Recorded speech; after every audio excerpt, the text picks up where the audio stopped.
Welcome to the most hated show in the black corner of the internet. I'm your host, Mr. Blows Your Minds, and this is Black Minds News. Today's date, June 24th, 2019, and we have a nice little show put together for it today. Here's a story of history that's in Ocoee, Florida. You ever heard of the Ocoee Riots of 1920? Well, they're doing a commemoration of an individual that you will learn as we do the dissertation for that news. And stay tuned for that. Also in Florida, we see that a person who had a court hearing seemed to have found it a good way that he thought he was going to try to share some protein with the judge, decides to throw some feces at the judge. Figure out how that case ended, though. We have a gym owner in Detroit, man of the community, tries to lift up the shorties in the community. Somehow he is misidentified for some wrongdoing that happened in the community. They come in, swat it up, hear his story. Well, racism isn't just a thing that happens in the United States. Go anywhere around the globe. In this particular place, we're going to go up into Italy. Well, there's migrants in Italy who seem to be getting some of the same old thing, right? Black skin is the evil.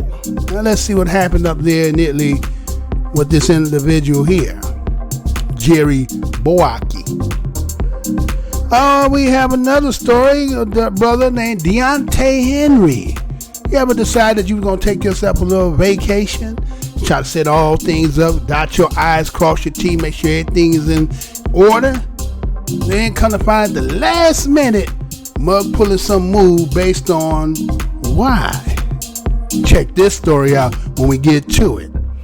Did you hear that the psychoanalysts who back in the 1970s had said that homosexuality was considered an illness? But just this week, the psychoanalyst has come back and now has apologized. And check this story out. What to do? Slavery reparations. What do slavery reparations mean? MSNBC did a story, broke down some things based on the simple fact, again, you know, the committee had the hearing. A lot of people, again, you've been hearing a lot of people talking about it. Some stats in there that fired me up that I want to share with you. And then we're going to also look at the individual that Coleman Hugh. Did you hear the things that he had said? Young man, little status that he had. But, you know, kind of said some things that ruffled a lot of people's feathers. We're going to look at that. Right? So again, hello and welcome to the most hated show in the black corner of the internet. Again, I'm your host, the whiteologist, Mr. Blows Your Mind, and this channel is to report, articulate, insinuate, decode, unveil, announcement, public address, disclose, serve notice, relate, circulate, transcribe, divulge, broadcast the findings and communicate. First and foremost, we give praise to the creator of the universe, heart, soul, mind, and spirit, and we ask that the creator of the universe be here, heart, soul, mind, and spirit. Because why? The truth don't need no partner. As a descendant of the greatest people, what we call the United States, we, the BADOS, the ADOS, give honor to our ancestors. You know what my motto is? I'm never going to tell you what I heard. I'm only going to tell you what I know. Stay tuned.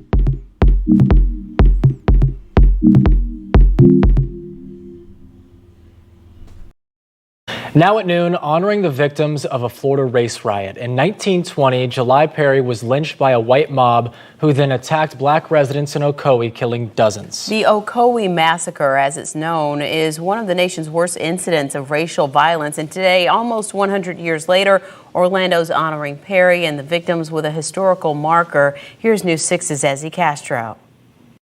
An important day here at the History Center in downtown Orlando, where Orange County officials honored the late July Perry, an African-American community leader during the 20th century. City and county leaders unveiled this historical marker for July Perry today. He was a businessman, landowner, and farmer known for his advocacy of African-American voting rights. And it was on the evening of Election Day on November 2nd in 1920 when Perry was ambushed by a mob of white men during the Ocoee Massacre. He was lynched near downtown Orlando the next morning, and his memory has not been forgotten in the Central Florida community within the last 98 years. Freedom has always been an expensive thing. History is fit testimony to the fact that freedom is rarely gained without sacrifice and self-denial. We must not forget the sacrifice of July Perry, his family, and other African Americans killed in this horrific massacre, as we stand here today to honor their memory. And it actually took years for researchers to figure out the exact date of when July Perry died. His historical marker will stay outside the History Center for years to come. In downtown Orlando, Ezzy Castro, Getting Results, News 6.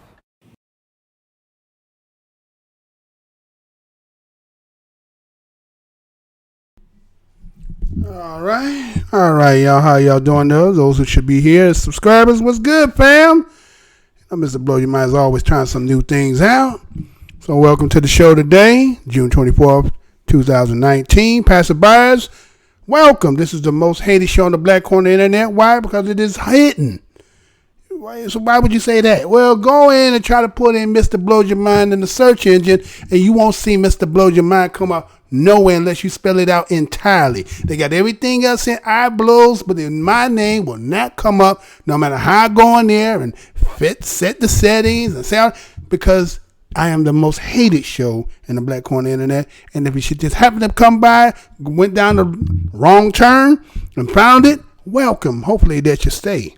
All right, so we're sitting here now talking about, again, the historical marker that they're going to honor in Ocoee, Florida.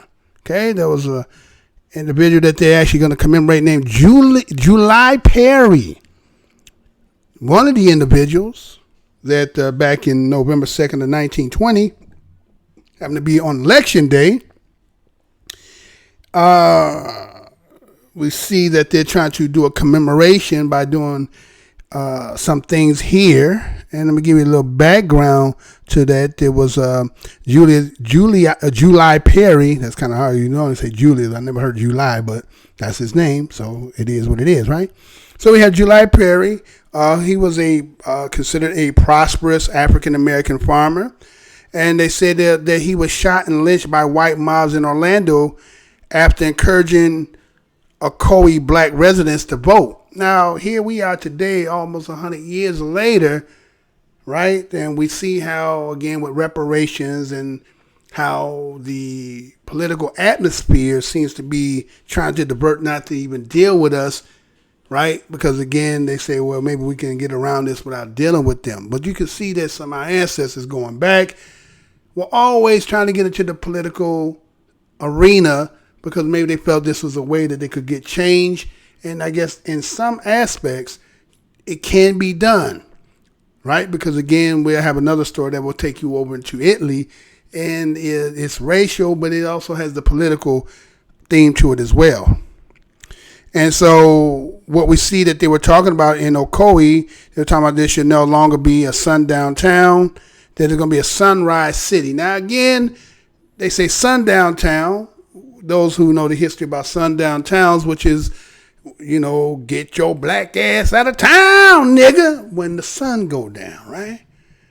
So sundown towns, matter of fact, I will actually have to do it. I've been holding it for some period of time. Already did it about Route 66, and how Route 66 actually goes from all the way to Illinois, you can go all the way across Illinois. It goes across a lot of states, right? And a lot of those cities going across that Route 66 was sundown town.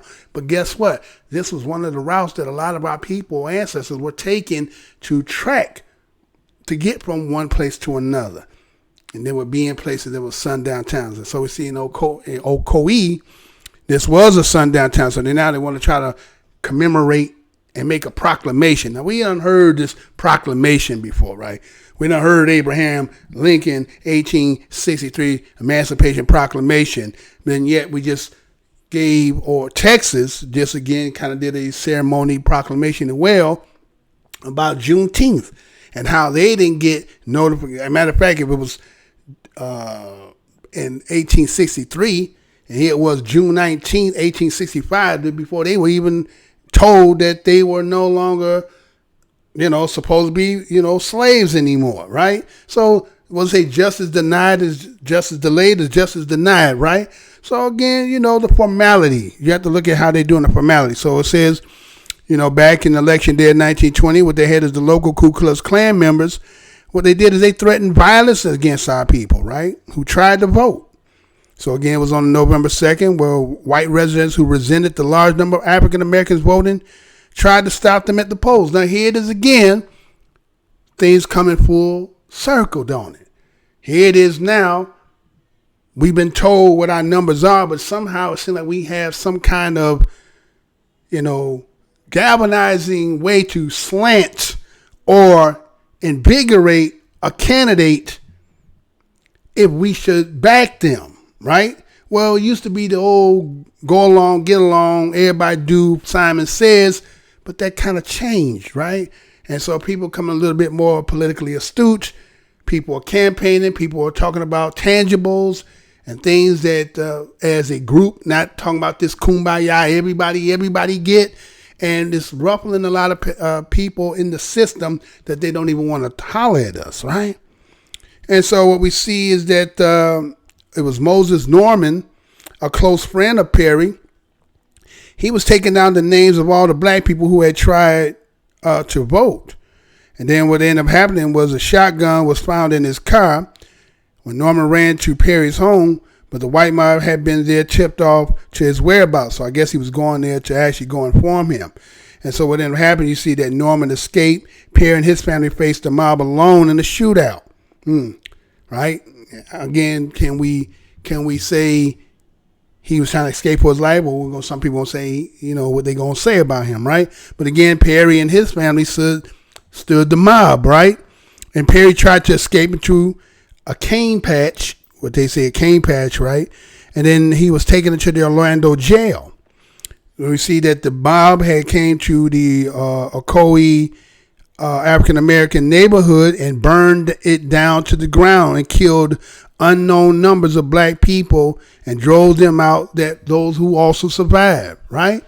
So it's kind of like, again, when they talk about, the stories we got, right? Rosewood, right? So it's been plenty of Rosewoods that didn't happen, right?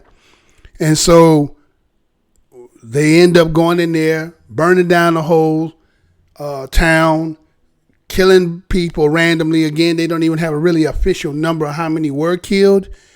And that the fact that those who survived, they still had to skedaddle, right?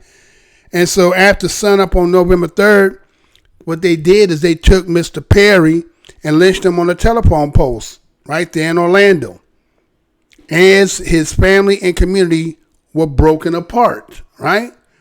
So this was to, again, instill the fear that if you try to come together and try to get some power, this is what we're going to do to you. Now, again, they say the massacre will be acknowledged as the Ocoee City Commission meeting on November 20th.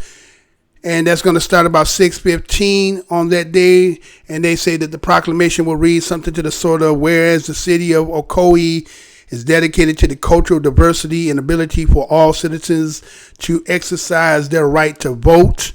And whereas the historical records clearly show that African American residents of West Orange County and around the later became the city of Ocoee were grievously denied their civil rights, their properties, and their very lives in a series of unlawful acts perpetrated by a white mob and governmental officials on November 2nd, 1920, and the following week simply because they tried to vote as any eligible citizen should be able to do, including such prominent local leaders as Moses Norman and Julius Perry.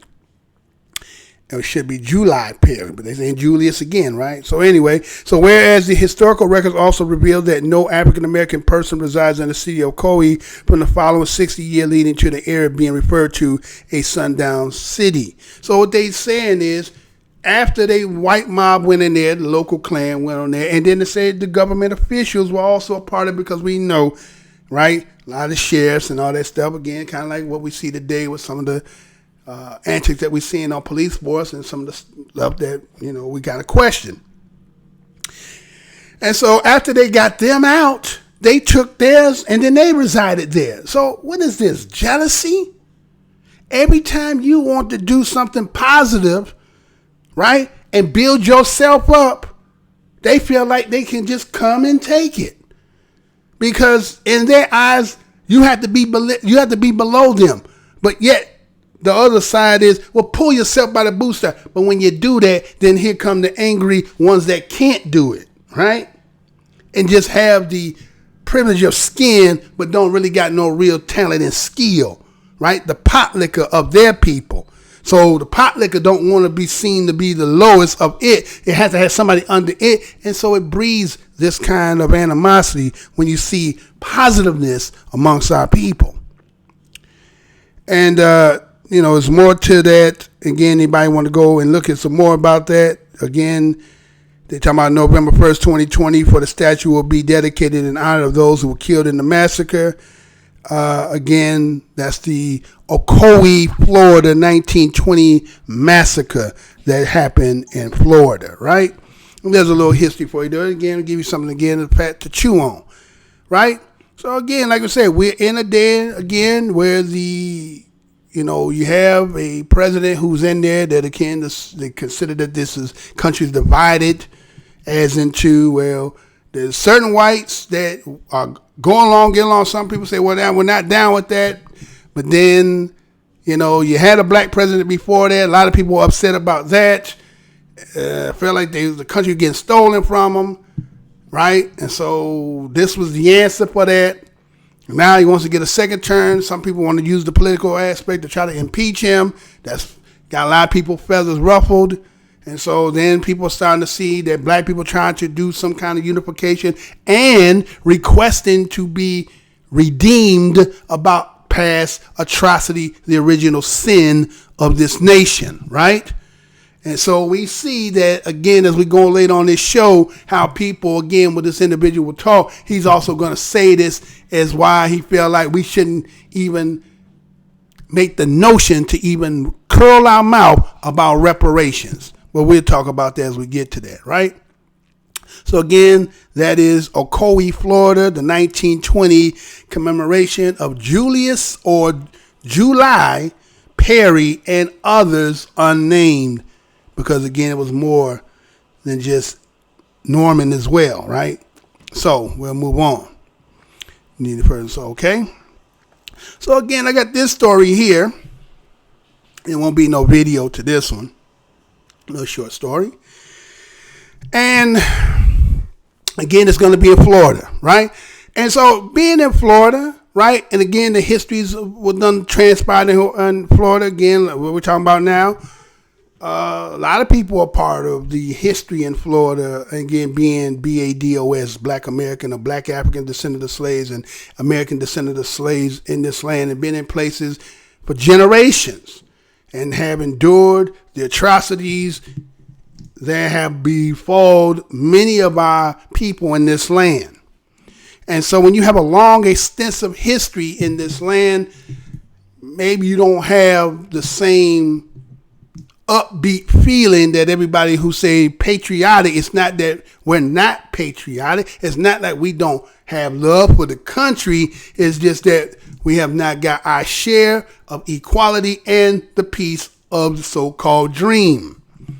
And so and employee, right, who is not being paid right, finds out, because again, isn't it kind of taboo that you don't have that kind of conversation with another employee to find out what they make, to come to find out either you getting underpaid or they find out you getting more paid than them, and it breeds a friction, right? So let's just say it in the sense of that. Black folks being in this country, and again, it won't be everybody, because everybody, again, has different plights, because again, we could trace your ancestry, but who does it tell me who you were going back? Again, we got to understand that some of our people might have people that haven't been in the house. Had been house Negroes. Knew things, heard things, learned things, was able to find a way to sip and get money, because a lot of them was able to do what? Pay for their own, right? Freedom and so forth. So again, they could substantiate themselves once they got free. Others had nothing but the shirts or the dress on their back. And then had a hard time going forward, because again, after so-called Emancipation Proclamation is being announced, and then being free in 63, and then now I got to go through Jim Crow, and then all the other things they led up all to where it is to this day. I know that's something a lot of people don't want to talk about, but it is what it is, because again, the truth don't need no partner, right? So this individual here may be a part of all this that I just talked about. Maybe he get in and out. I don't know all the ins and outs of his story. I didn't go that in depth into it. I took the story for what it is. And so I see that this individual decided to do this. So check this out, and we shall be, make sure this is right. Yeah, this is right. Okay, so let me do this right quick, and we shall be right back. Hold on. How about, no, that's not it. That's not it. Okay. Well, I want to do that story anyway. I will come back and do that story there. But before that, let me go ahead, for those who might be new to the show, right? This is how I am, again, the most hated show in the corner, is because why? They got me hidden. You know, people don't really know why I'm over here. I've been around for 7 years. You wouldn't know that. You look at my number, then every video that I had that had accumulated over 10,000 views, they all banned them worldwide. You don't believe me? I can show them, right? They didn't want to give me that plaque. Because again, I made that one video for those who already subscribers to the show know. And that made that stuck in their craw. So their whole agenda is to destroy this channel. To make it seem no one's looking and nobody wants to watch what you're doing, but yet you have to be in the background doing what you do. Because why? Because I'm cut from the greatest people who created this land you call the United States. And you not. So check this out and be right back. Do this. Get back to the show. Let's get it.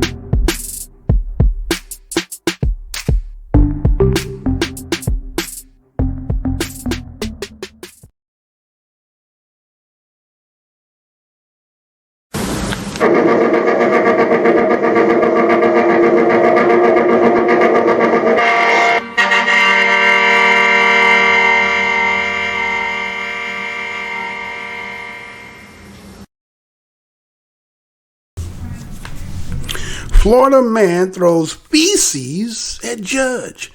Says it's protein. It's good for you. Before jury acquits him of charges. You know I'm going to say that again.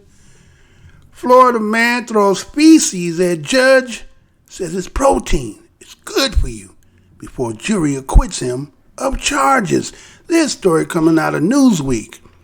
June the 22nd, 2019. And this is how that reads. Florida man's courtroom antics didn't seem to deter a jury who later cleared him of burglary charges. The trial of 33-year-old Darlene Fildor was delayed on Friday morning after Fildor defecated on himself in the courtroom and proceeded to throw his feces towards Miami-Dade Circuit Judge Lisa Walsh, the Miami Herald said. The excrements did not reach Walsh, but the move sent lawyers scattering out of Fildor's reach. as law enforcement members and correction officers hurried in to stop the man from continuing with his actions. According to the Herald, Fyodor told Wash, "It's protein, it's good for you," as he threw the feces her way. Witnesses on hand at the time said Fyodor also ate some of the excrement. It was intense. The correction officer and police officer were swarming, like 60 of them. Told everybody to leave and you couldn't go back in. It was a hazard area, witness Alan Rios told the Herald. Rios posted a short video of part of the encounter on his Instagram account. Fyodor's move came during the morning docket routine when no jurors were present in the courtroom. However, the courtroom was evacuated so that the area could be cleaned and sanitized while proceedings continued in a different room. Fyodor's appearance on Friday was in connection to a burglary charge where he is accused of breaking into a home in North Miami Beach while the owner was home. The homeowner called police after the break-in and Fyodor was captured afterwards. He was acquitted by a jury later in the day on the burglary charge. However, he still faces charges of grand theft auto for which a separate trial will be held at a later date, the Herald said. Fyodor's exhibited similar behavior to his courtroom action on Thursday when he defecated on himself in his holding cell next to a courtroom, smearing the feces on himself over the walls of the cell. Afterwards, he was escorted out of the cell and into the hallway where the smell was noticeable.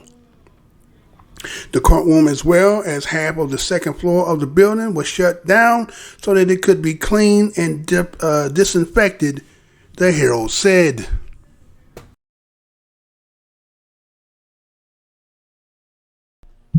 All right, so we see that a 33-year-old brother, Darrell Fyodor, who again was in a Florida courtroom, and they said he had some antics that deterred the jury, who later cleared him of burglary charges.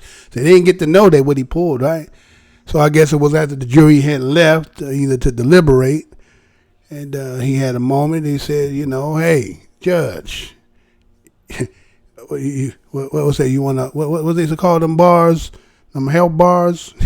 Right? Some protein." Right.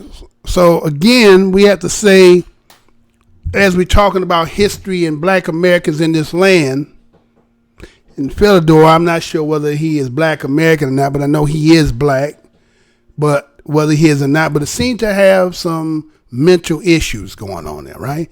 We would not think that somebody in the right mind or capacity is going to use defecation, feces, as a weapon, unless something in you, and then not also throws and says it, even though again there's a distance between that individual and to the judge. But they say he also ate his own, right? And so we see that once he did that, it seemed like it cleared the courtroom. Everybody's scared out. Lawyers got the hell running about here, but you see what the COs running up in there, right? 60 deep, right? Because they know they got to do the work, so I'm pretty sure they beamed them up pretty good, right? But again, the issue is this brother seemed to be having some psychological issues that's systemic from something, and obviously he goes in and gets back out to keep having court appearances, unless this might be, they said, antic, right? Maybe there's something he's trying to use, maybe. But again, if you've shown this more than once, then, you know what I'm saying? Again, we don't want to put that in the air, because that way we then start prescribing people who don't fall under that just so that they can subscribe shit to you and fuck you up, psychologically. But, again, for what it is what it is. Because why? Because, again, psychological damage is due to the simple fact that no one has remedied what slavery has done to black people across the globe, whether just be in the United States or just across the globe. And the severity differs from different geographical locations. And so, again, what's on the table, and some people saying, well, it's more than just a check. But, money can be suffice for a situation where somebody ain't got none. And if you think somebody who is in total opposition to you is going to, make you whole entirely, then I got some ice stand in the desert, as they say, to sell you. So again, this is the brother here again, throwing feces at a judge as a way to, either get the attention or got some animosity and want to, get it off. Say, here's some protein for you, right? So anyway, that is what it is, again, being in Florida. Now, I had another story here, and I'm going to go ahead and share that with y'all. Let me make sure I got that here, right? Let me do this. And let's do this too. Let me do this too. Okay, because let me do this. Because I got the story. Let me go ahead and give you the background, because I already did the original story to this. There was a brother named in Boston named Darrell Jones, right? And I originally did this story because he had been in jail for over 32 years, was convicted of a crime that, a lot of people seem to have put their hands involved in it. And still, kind of like if you've seen When They See Us.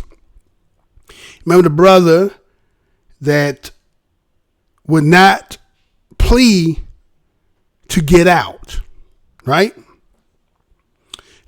I should know this brother's name. So anyway, he didn't plea out, and he said, and if you've seen When They See Us, when he comes, the CEO comes in there and says, hey, it's time for you to have your, CD, had this administrator here, and he was like, that's all right. I'm not going to plead to it anyway, so it don't matter, right? So he said his mind, I'm not going to plead to something I didn't do just to, again, get you off the hook. Now, check this out, because, again, this kind of happened with this brother, Darrell Jones. Now, again, this story comes out January 11, 2019. Darrell Jones is found now guilty in murder retrial, right? Again, for those who are avid watchers of the show, we originally covered this story, but this is now, again, like I said, the news is reciprocal, right? It's going to go here, and it's going to come back later on. It's going to be the beginning, then it's either going to finish, or, how it's going to do, but we're always going to doing a refresh on a story that we done already did. So it says, it took the jurors just 2 hours to reach his verdict. Darrell Jones is not guilty. For over 3 decades, Jones has insisted he didn't kill Guillermo Rodriguez in a Brockton parking lot in 1985, but Jones served 32 years in state prison before a judge overturned his conviction and ordered a new trial. The judge found a key piece of evidence was doctored, and a WBUR investigation into the case uncovered racial bias among jurors. The retrial concluded Tuesday in Plymouth County courtroom. Jones listened as the verdict was read, then whispered, "Thank you." Outside the courtroom, Jones and his supporters erupted in cheers and applause. Jones was beaming, but he's still angry at the Plymouth prosecutor. "I'm celebrating the fact that I'm free," Jones said, "but I don't celebrate that they set me free because they shouldn't have had me anyway." Jones was 18 when he was convicted of murder, which happened across the street from the Brockton bar. There was no physical evidence linking him to the crime. He didn't know the victim, and no motive was given.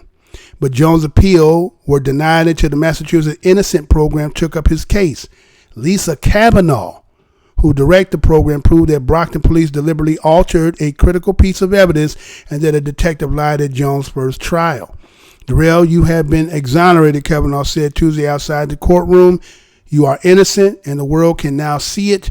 No one can ever take that away from you." And it goes on to says that at his first trial in 1986, Jones refused a plea deal that might have gotten him out of prison in 6 years. As his new trial was getting underway, he turned down another deal from the Plymouth County District Attorney for the time served in exchange for admitting he was guilty of manslaughter. Jones had harsh words for the state prison system. "I owe for the rest of my life to fight and make sure the brothers that are in there and the sisters that are in Farmington prisons that we be a voice in Massachusetts. I'm going to be that voice. You can count on that," Jones said. The retrial ended after just 2 days of testimony. The prosecutor presented 11 witnesses, but only 5 actually testified. After 3 decades, memories fade, people died, and 3 eyewitnesses refused to take the stand. The prosecutors had to read some testimonies from the 1986 trial, which meant jurors couldn't judge the witnesses' testimony and the defense couldn't cross-examine. There was never a question in my mind about Darrell's innocence, says Paul Rudolph, Jones' defense attorney. There's always a question about what a jury is going to do, but his innocence was so obvious to me, and I thought it should have been obvious to them. And eventually they came back and said the right words. Jury Manny Rosario of Brockton said the prosecutor's case was nowhere close to proving Jones was guilty beyond a reasonable doubt. We were all pretty much on the same page since the beginning of the deliberation, Rosario said. Speaking for myself, overall, I don't think anybody had a doubt. But 22-year-old Francis McCarthy at Plymouth, the trial was his first experience in a jury. I hope Mr. Jones gets some damn compensation. From hearing that he's been in prison for 33 years, man, it's stunning, McCarthy said. Jones can seek $1 million from Massachusetts for false imprisonment, and he can seek much more in federal court. The Plymouth County District Attorney Office issued a statement after the verdict was announced. We respect the jury's decision, but with the passage of 3 decades, the death of necessary witnesses, and exclusion of some of the prior evidence that was used in the 1986 trial, this was an incredible, difficult case to retry. The statement said, as prosecutors, that is our job, seeking justice for victims. Jones called the jury decision a victory for him and a victory for Guillermo Rodriguez. 2 people got justice today, Jones said, because you put on him the spirit of having someone in jail in his name that was supposed to be there. I didn't only get free, he got free. Okay, and so that's that brother there, right? That's that brother there. Again, I'll play this for you as well. Let's go ahead and play this. You hear him in his own words. Make sure, let's play this in his own words for y'all. I did not want to not play this brother because I did make sure I go through. So check this out. You can hear it. Can you describe the moment when the jury announced its verdict? What did that feel like? Probably no feeling. Just, the last time I was standing there and, found guilty for something I didn't do, it was the shock of going through that again, just not knowing what the outcome is and, no trust in the system, but it's freedom. Last time you were here, you told me about the most recent plea offer that was given to you. Plead the manslaughter. You say you didn't commit the crime, obviously, but plead the manslaughter for time served, no more jail time. Was there a moment, even during that brief deliberation, where you're saying, I know I'm innocent, but I could be convicted, and I could end up going to spend the rest of my life in jail yet again? Doing that, I would have been spending the rest of my life out here in prison, mental prison, spiritual prison. I wasn't going to do it no matter what they came with. Do you feel different sitting here talking to me right now than you did last time I saw you before this trial? Well, I got 5 days now of freedom, actually free. So whatever the difference is, I'm just catching on to it.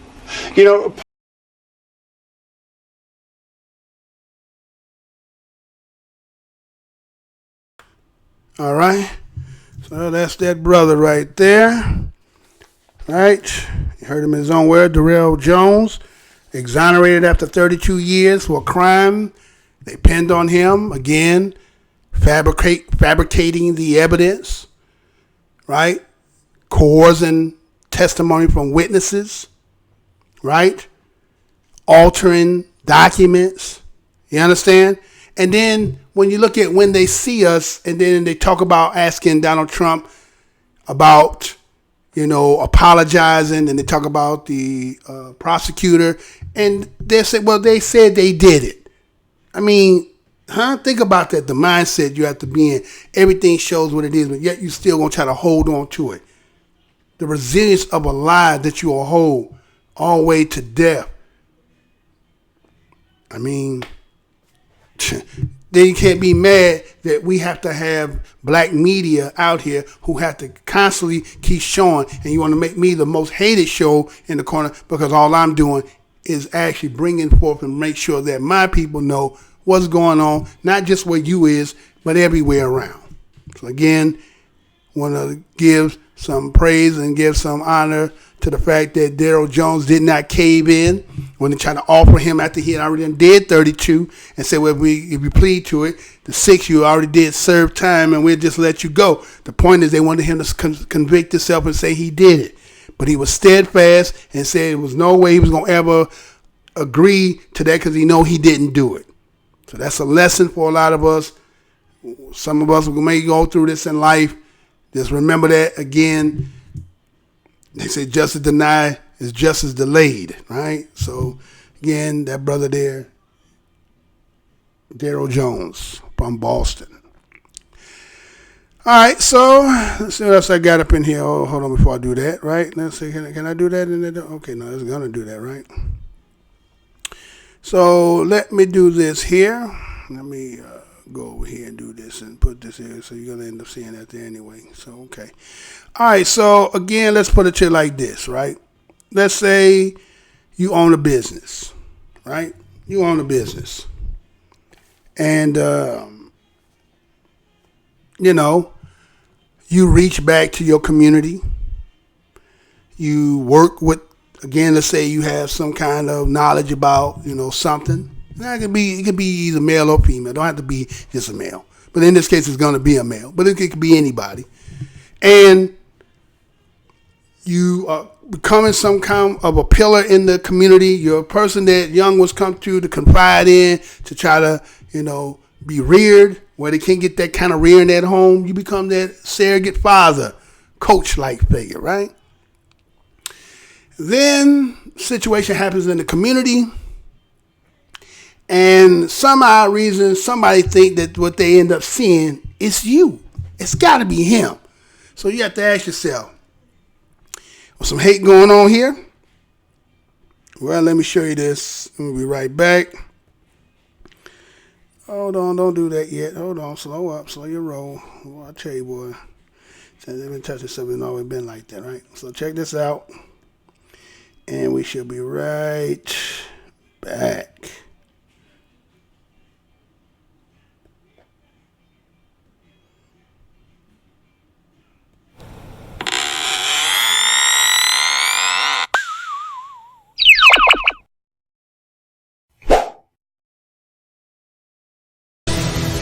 He's fighting to clear his name. A business owner says Grosse Pointe Woods police falsely accused him of robbing a bank, and even now, a year later, still call him a person of interest.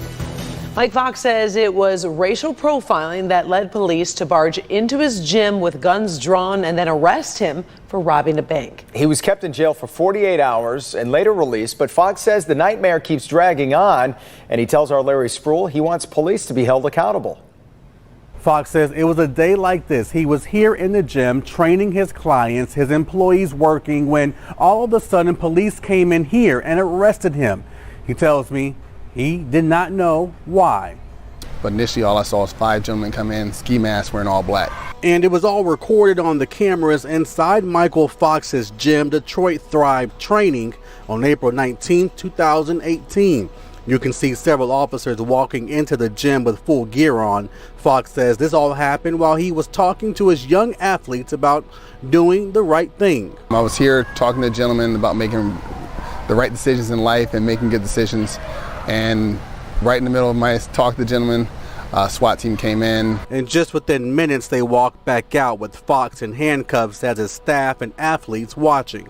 I didn't find out why they were there until I was actually in the police station with the detective. And like I'm asked, I said, what's going on, you know, in the car? I said, what's this about? You'll find out soon enough. That was the only words they give me. Now, this is where things take a turn. Fox says police wanted him for bank robbery days before someone robbed this chemical bank in Grosse Pointe Woods. Fox's attorney gave me this photo of the alleged bank robber he obtained from the bank. Look at the 2 pictures, any picture that I have online, or even my driver's license photo. You look at all of them, it's going to show that I'm not that guy, and I are totally different people. Now Fox and his attorneys are filing a $25,000 lawsuit against Grosse Pointe Woods Police Department for racial profiling. I work with people and kids all day long. and my reputation is everything.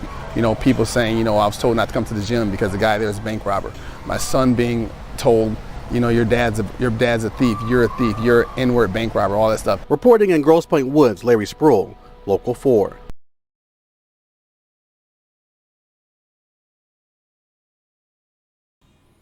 All right, so see in Detroit, an owner of a gym in Detroit has decided that he's going to go ahead and sue Grosse Pointe Woods Police Safety Department after they falsely arrested him for robbing a bank. Right, and we see that, you know, he's claiming that his life ain't been the same ever since that whole incident. I guess you could be, because it kind of looked like he got a nice gym there. Not showing where his gym is put in the ADOS area, but it looks like it's a nice facility there, right? And again, he's talking about how he spent his whole life trying to build up his resume, his reputation. And based on this incident here, this has put a taint, what they would call defamation of character, right? They're defaming his character, which will hurt his business because he has to be a person who has to have a good public reputation for the kind of work or kind of business that he has, right?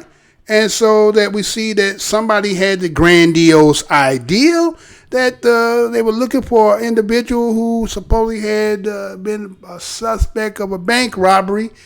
They had some kind of form of image, right? You didn't get to see no eyes. All you got to see was a hatch, kind of like over the facial part. And again, the whole saying, we all look alike, is starting to happen. Matter of fact, I seen a video in Texas where, did y'all see that? Maybe anybody, I never did cover that story because, again, the way some news you can't put on it because, again, they'll strike your channel. But this individual was in front of his house, had his dog out. Somehow this cop seen the dog and was trying to say that the dog wasn't his. He's like, what the hell you mean the dog ain't mine? So he goes from that and goes to ask him for his ID, and then proceeds to try to put the handcuff on him and said, start calling him Quentin, right? Yeah, come on, Quentin. Or Quincy or Quentin, it was one of the two. And he's like, that ain't even my damn name, right? He said, what do you mean? He said, you calling me something that ain't even my name? Well, let me see. I'm not showing you my ID. Who are you looking for? And he said, you know what I'm saying? You is who I say you is, right? And then his partner rolls up. His partner tells his partner, go in the car and get the picture so he can see who it is. When they go get the picture to see who it is, my man go up, damn, that don't look like me. What the fuck is wrong with you? And the other dude look at the picture like, yeah, that ain't even him. Huh? Mistaken identity. Huh? I just need anybody because, again, I keep saying it.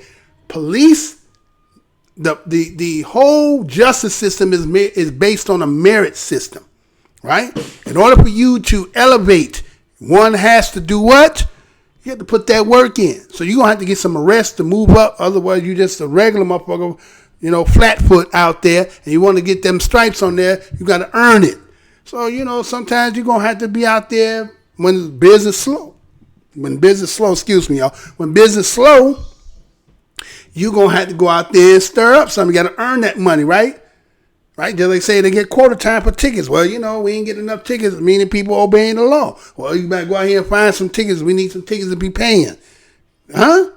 So, again, this man here has to go to the thing, going to being held up. Nobody telling him what he being held up. 24 hours, he's still up in there. You know what I'm saying? Then, you know, it's like, was it really about that? Did somebody look and see the opportunity that I don't like that nigga that got that goddamn gym up there? I don't like his ass up there. You know what I'm saying? That nigga shouldn't be having that shit. I should be having that. You know, think about that. Huh? Again, we just talked about Ocoee, Florida, and how Ocoee got burnt down due to the jealousy that the blacks, the farmers that was wealthy and was building up and thriving, white folks seen what you had and decided, let me go over there and burn your shit down. And then kill you out, run the rest out, and then guess who living in there for the last 70 years? White folks. So what would not make me think that maybe somebody on the police force was looking like, you know what? Hey, it's that nigga up there. knowing this could damage him, and then they allow this to be open. He got to sell it. You come into here for a low ball price, make everybody, hey, don't nobody buy it. Allow me to, you know what I'm saying? Let's get it for us. Police guys get our money together, and we can get a gym, and this is what policing guys, and we can make money. Fuck that nigger. You understand? You got to ask yourself, why did they pick him out based on a bullshit ass, half-face ass, other than the fact that you'll say he was maybe big, like he a little big, but there ain't no way you're going to be able to say that, even not seeing his eyes, you knew that was not the same dude, right? But again, as we heard with Darrell Jones, falsely accused, 32 years in there. I mean, it always constantly is this way, right? But they get mad at me because I have a show that's dedicated to Black Minds News and the thing that has relevance and things that we have to keep being a part to know what's going on. Why are you mad at me? Why you make my channel the most hated show on the corner in the black internet? Because why? You feel like I'm exposing you for what you're doing? Then stop the bullshit. It's just that motherfucking simple. But you can't. It's a sickness. And it's a sickness that's going to run its course. You know how a sickness going to do? Either you're going to cure it or it's going to kill you. Let me say that again. Your sickness is either you going to cure it or it's going to run you to your death. All right, let's move on. All right? Let's move on.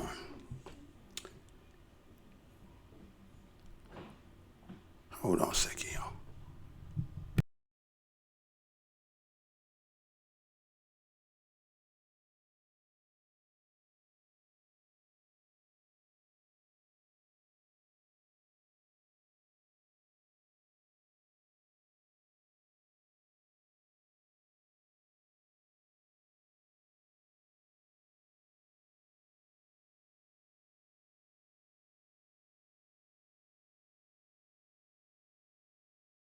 I had to do something right quick. Sorry about that for the delay. So let me go to the next story. So again, like I said, racism in itself, it's not just, it's not just here in the United States, is it? Pretty much everywhere, right? So I'm going to now take us from out of the United States and let's go see in other countries.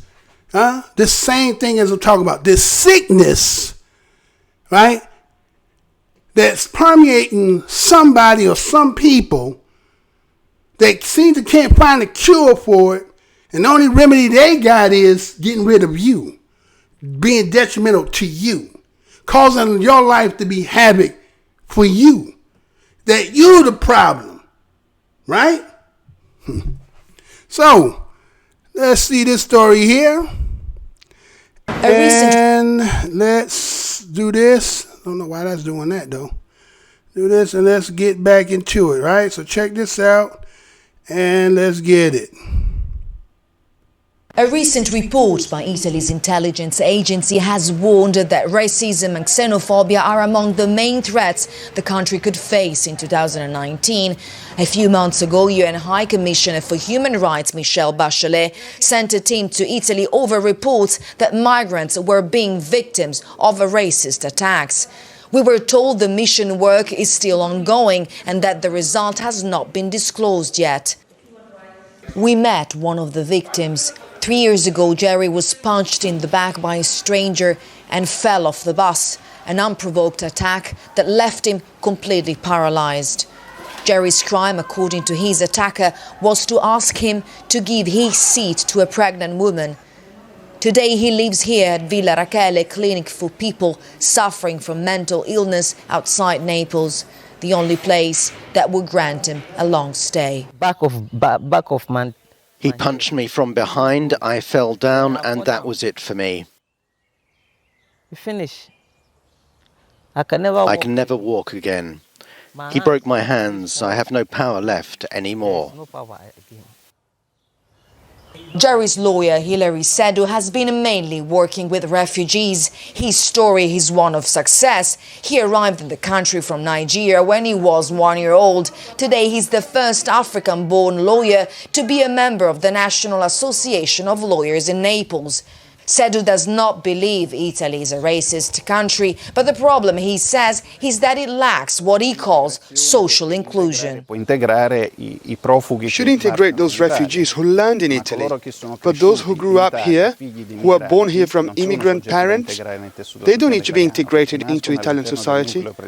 They're born in it. Instead, they need to be included in order to have the same opportunities as an Italian. Una sorta di equità. But is the trend increasing since this government was elected? Due to the lack of resources, it is difficult to answer that question. We met Grazia Naletto, who works for Lunaria, an independent organization often used by media outlets for its up-to-date information.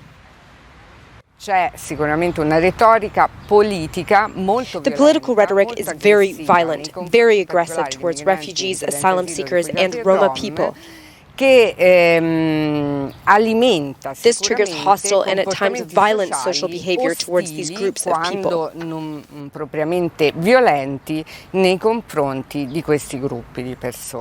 According to Lunaria, 2018 was a significant year that saw an increase in xenophobic and racist violence. This was also the year when Luca Traini opened fire and injured 6 migrants of African origins in the city of Macerata. Deputy Prime Ministers Matteo Salvini and Luigi Di Maio have dismissed the idea that there is a rise in racist attacks in the country. They've called it an invention made up by the left. Giorgio Orlandi, Euronews, Naples. All right, so we see that story there coming out of Naples, Italy, right?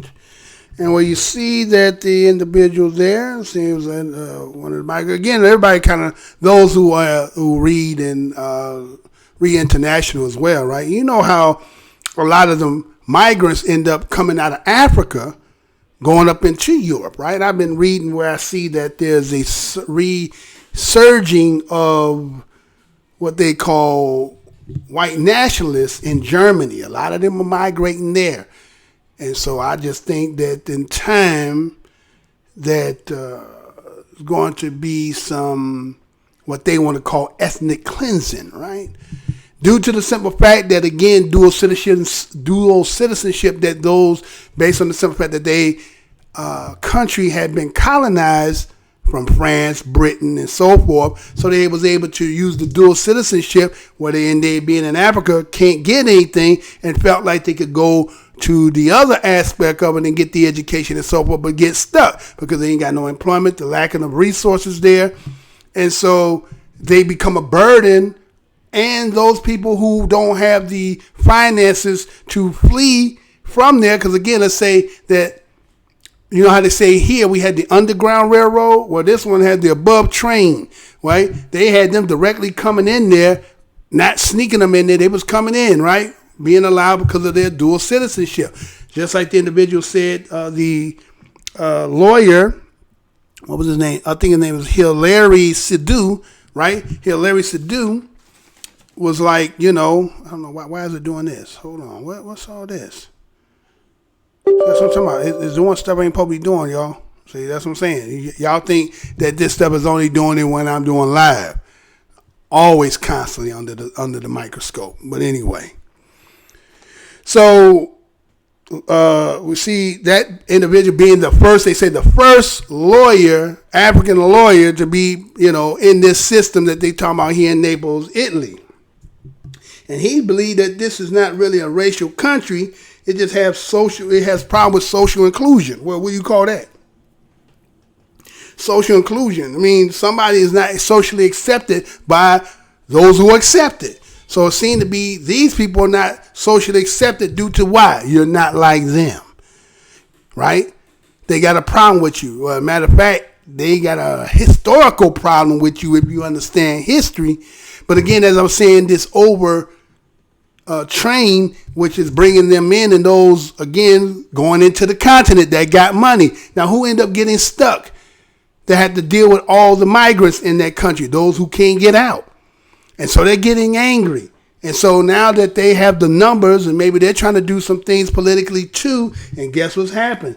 You're getting a lot of political rhetoric, people getting angry, the environment is getting hostile. They're talking about xenophobia and racism is on the rise, and they're starting to lash out. Well, just understand that's kind of a blueprint no matter where you go. It's the same way. That's why as we get down later on and talk about some things, that's why people feel like talking about this and trying to bring it to fruition is going to bring certain people to be a certain way. You understand? So, but that's in Naples, Italy. See, no matter where you go, as I say, you could take a dart on a map and throw it, and no matter where you land, these stories are going to be there, right? And it seems to be always we're on the other end. We're never really in no sense. Now, robbery is robbery and theft is theft and so forth. But we're talking about on the racial aspect, I don't think we be the antagonizers, right? Then we're always on the defense on that. So anyway, I got this story here for you, right? I'm going to do this story here. And this story here is, again, typical. It's like, you know, it's always typical, right? It's, you know, it never ends, right? Never ends. Just part of the daily life and some of the things. But again, if people don't see it, right? If they don't see it, right? If they don't see it, they don't believe it. They think, well, you guys are always whining, bitching, and moaning. You know what I'm saying? But see, the all-seeing eye today is seeing everything. The all-seeing eye is the camera. Camera catching everything. Everything being recorded. Everything being data. That's why you gather up all the data, but it may not be just used in the way you're using it for you. It's also going to be used on you. Think about that. So let me show this. Be right back. Right after this. Check this out. Be right back.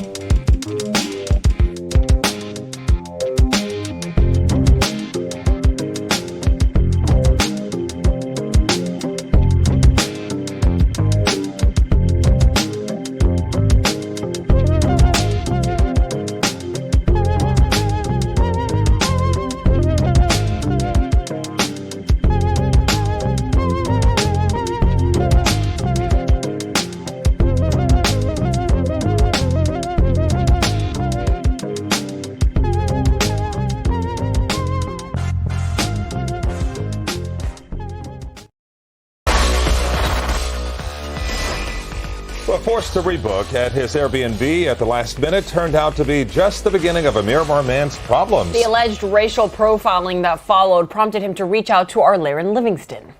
Yeah, so my job gave me the free Orlando Universal tickets, so I wanted to take me and some of the friends to go up there and enjoy and have a good weekend. So Deontay Henry found a place on Airbnb. So this is the Honey Bee. Confirmed, booked, and paid for it a week before the trip. But before he could even check in at the Honey Bee, Deontay got stung with the cancellation. So I'm texting the guy, hey, I'm 30 minutes out, I'm an hour out, no response. He says he called Airbnb customer support. And that's when they booked me last minute for the other one. The Amazing Villa, hosted by Kenny. And they sent me a confirmation saying that everything is booked and you're good to go. Deontay paid again, headed toward the Amazing Villa, and called his amazing new host. From the beginning, I knew it was on the wrong. Where are you coming from? Who are you? The host said he'd call him right back. I'm assuming he's, confirmed with Airbnb. And that's when he sends me this message. I'm sorry, I'm not able to host you today. Place is not available. We now live in the property and we do not allow drug parties. Next booking, we will call the police to wait for you and your friends upon check-in. Thanks. Sorry, like me, you're probably trying to let that one sink in. Just like Deontay did. Right, do I look like a drug guy? Do I look like a person that's, have drug parties just to come rent out Airbnbs to host drug parties? Like, that's not me at all. What was your response to this message? The response I said, I feel like you're racist, thanks. He also changed his profile picture, thinking it may have prompted the message. He blocked that amazing host. He contacted Airbnb, which said the incident would be investigated. But because of privacy reasons, they wouldn't be able to share the results of that review. Deontay also got a link to the platform's non-discrimination policy. It prohibits hosts from declining a guest or imposing different terms or conditions based on race, color, or ethnicity, among other things. So I definitely feel like Airbnb should definitely, hold this gentleman accountable. And remove him from the platform. Airbnb sent me this statement saying it shares Deontay's frustration and concern regarding his negative experience. Bias and discrimination run counter to Airbnb's mission of belonging and have no place within our community. Citing that non-discrimination policy, Airbnb says it suspended the host from using the platform as it continues to investigate. I also called Kenny, the amazing villa host. Hi, is this Kenny? Yes. Ken, hi, my name is Laren Livingston. I'm actually... Kenny claimed... No clue what you're talking about. And then hung up in my face. DEOANTAY... Well, but it definitely left a foul taste in my mouth. ...is now considering saying bye-bye to Airbnb.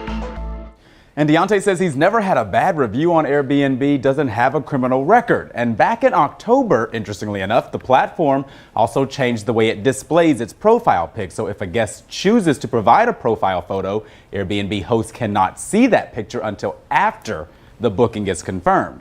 And at the time we spoke with DEOANTAY, he was still waiting on his refunds for both canceled bookings, but has since got his money back.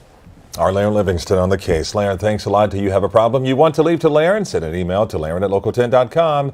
That's spelled LAYRON at local10.com. All right. So, see your brother there, Deontay Henry, had got somebody that he knew. Say, hey, man, you want to use these tickets and go to Kissimmee, Florida? Now, those who know what Kissimmee is, that's over there at Disney. I've been there. I did that thing some time back in December. It was about 75 degrees most of the time. I thought it was some of the best weather I ever was in, out there doing what we was doing. But anyway, so this individual, Deontay Henry, had set up the reservations, crossed all his I's and T's, got his confirmation, was on his way. So he got some little ways out. He said, let me go ahead and make sure everything, because you know how it is. You don't want to get to the hotel and they talking about the room ain't ready. You still got to, find something to do and make the room, So, just kind of called. Lucky he did, right? Because it would have been even worse to have got there and to go through all that and then this whole thing, right? So based on the simple fact that you're not there present in a person's space, this is what ended up transpiring, right? So we see that, again, he gets some free tickets, going to Kissimmee, Florida. Everybody pretty much know what this is. So he get there, come to find out, all of a sudden now his booking for the villa becomes what? Canceled, right? And he's, calling back, talking to the individual, and the individual sitting there talking about, where are you calling from? And who are you? Wait a minute. If I got a confirmation number, and my confirmation number should be in your system, if not, then my proof of me having this confirmation and coming to you, right? We should be able to work something out once I get there, right? So I'm not understanding how they didn't get directly to there. That's just me, right? Looking at things. And so somehow he tells him, if you do decide to come, you and your guests, we're going to have the police here and we're going to get you locked up. Now, again, the old thing they used to say, call the police, watch the black people wash their feet, start running, right? Use this as a weapon. I'm going to call the cops. So you're going to start running. Well, it got to the point that calling the cops don't mean we running. You know what I'm saying? Again, like you see Darrell, stand your ground. You see my man up in When They See Us, right? You stand your ground, right? Because why? You ain't done nothing wrong. All you trying to do is a transaction that, again, you don't know where I'm coming from.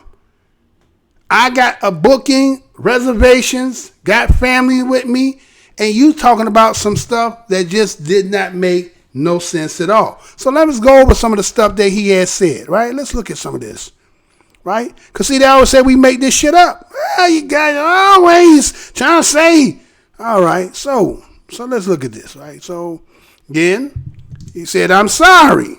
I'm not able to host you today. Place is not available. Wait a minute. I'm on my way there.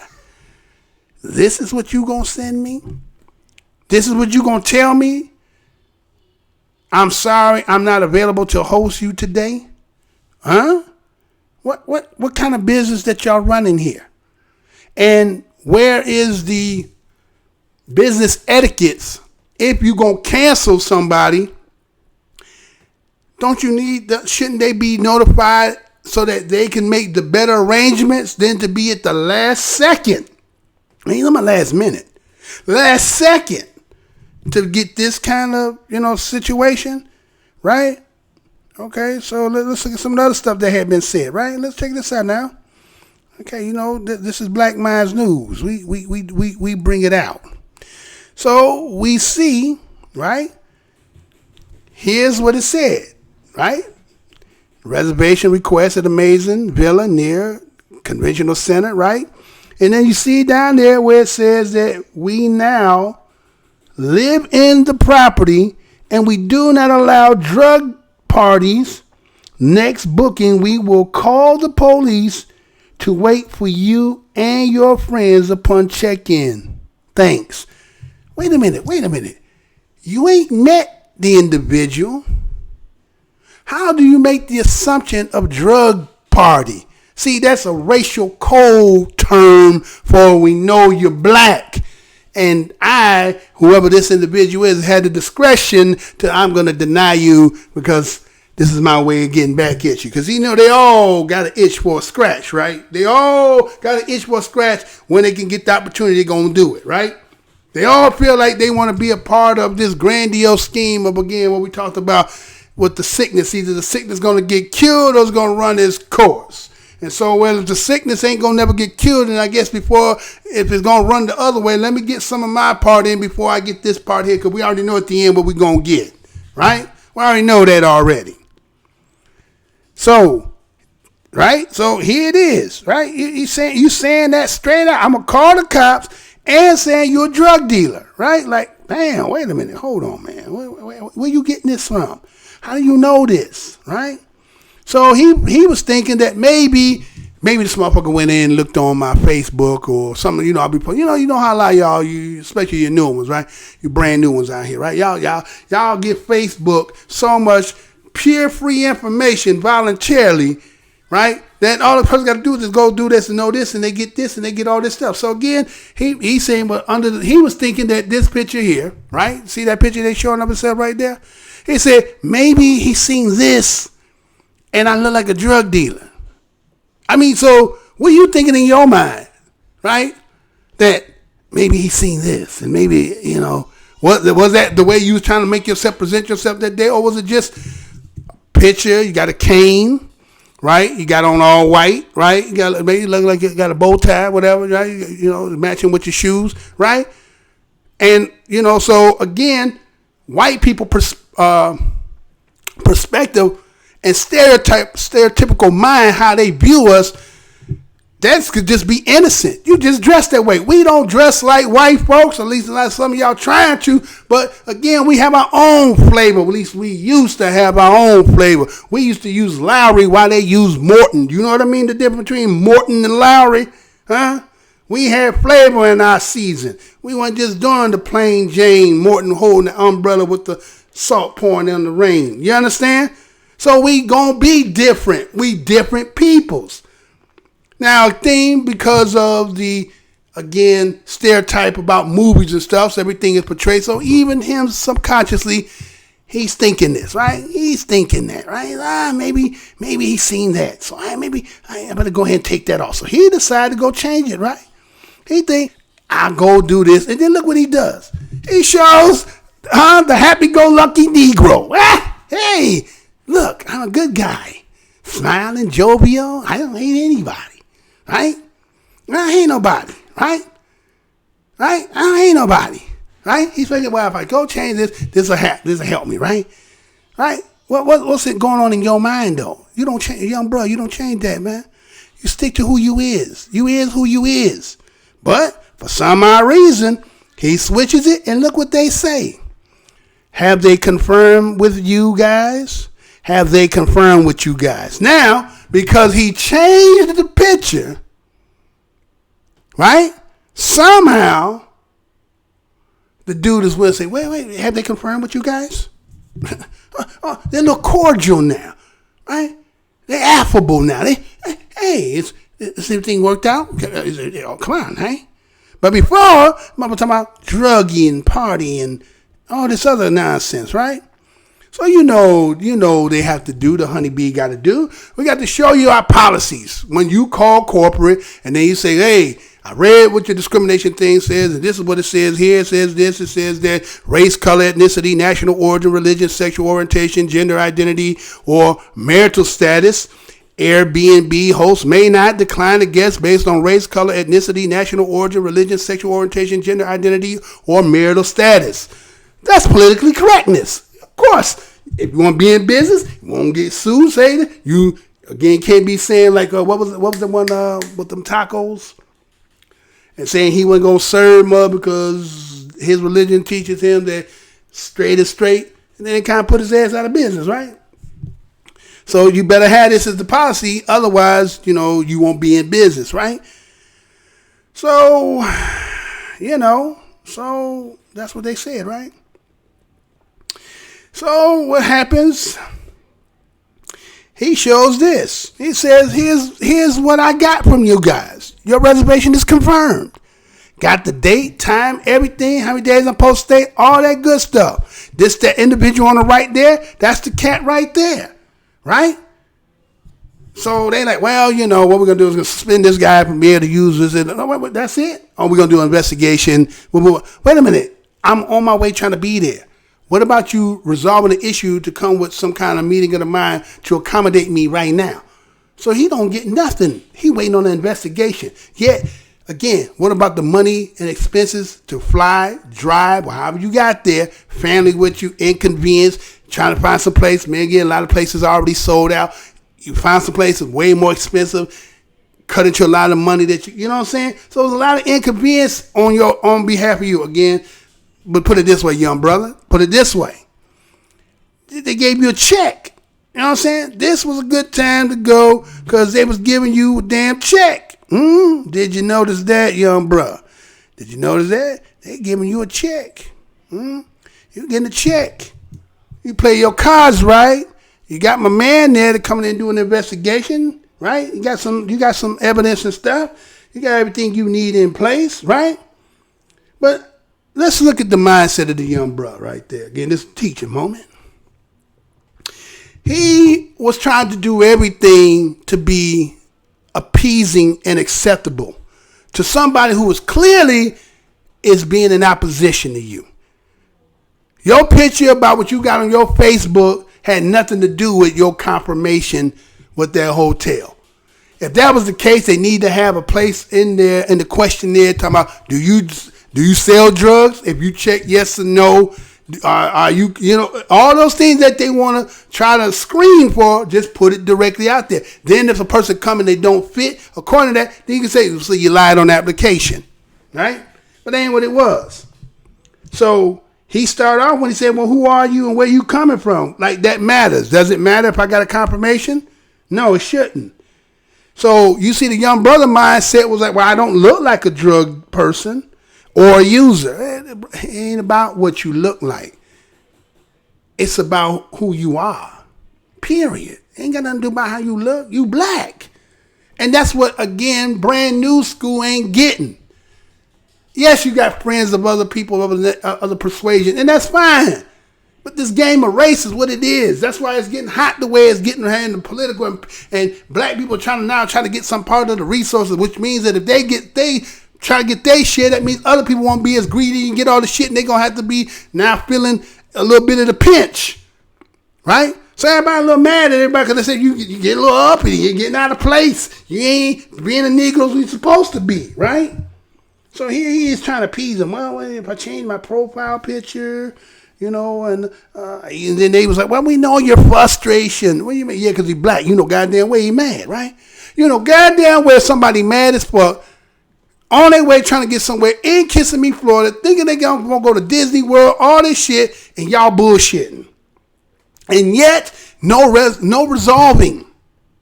No resolving of the issue. He goes back home. He still didn't get his refund until my man do the investigative thing, right? And then the last thing he said, brother again trying to have a appeasing mind. Well, I don't have any bad reviews by them, or I don't have a criminal record. See? Look how you thinking, young bruh. They ain't got shit to do with it. I don't think your criminal record has anything about anybody doing it with no damn reservations. That ain't part of the criteria when you filing or trying to get a reservation. Now, if you get up in that hotel and motherfucker complaining to loud music, alcohol, smelling of smoke, then they can say those things. And police come and then they saying you got a criminal, you know what I'm saying? But they can't sit there and discriminate that way and say no shit like that. Bad reviews would be unless they bad review on you, or did you get bad reviews on them? Because I don't think it's the other way around, right? As normally you as the consumer or the customer, you give the review to the hotel. I don't think hotels review the damn customers. You understand? Unless you've been very problematic and it's in the system that you've been there, been a nuisance and caused a lot of problems, then maybe they're heading there and say, okay, no, we're not going to allow you to come here based on your last time you was here and this, and then they'll lay that shit out to you, right? I ain't going to tell you what I heard. I'm going to tell you what I know, right? So again, what do we see here? Always what it is every day, 365 days of the year. It goes on all over the bubble. And so when it happens to you, pick up the check. Take it. If they go offer it, take it. Moving on. Right? So what else I got in here for you, right? What else I got in here? Well, let me go ahead and show you this. Going to do this one because, you know, it is what it is, right? Let's see. Yeah, I can go ahead and do this one, right? Because I think that's kind of something on that, right? That, and then I'm gonna come right behind that with this too. Cause check this out too, cause I want to, you know, throw that behind it. Well, no, I ain't gonna throw that behind it. I ain't gonna do that. I don't do that. So let me throw this in here for y'all. For those who sitting on your hand, ain't did what you're supposed to do. You know what we do? Got a hand. I got a cup in my hand, and I need you to put something in the cup for me. Hold this, and we'll be right back.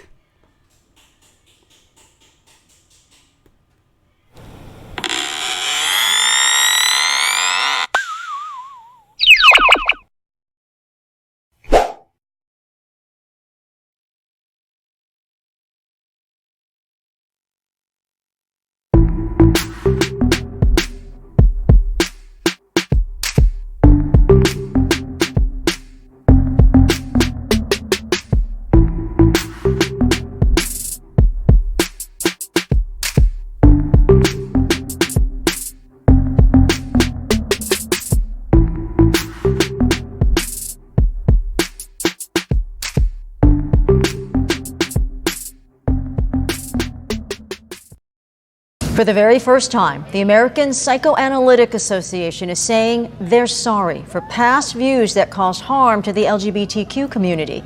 Homosexuality was once diagnosed as a mental illness, and now the group is saying they're owning up to their mistakes. 10 News reporter Mimi Alcala is downtown with the apology the group says was long overdue. They acknowledge that this apology has taken a really long time to get here, but they say they hope they can start to repair the harm that so many people in the mental health field have caused.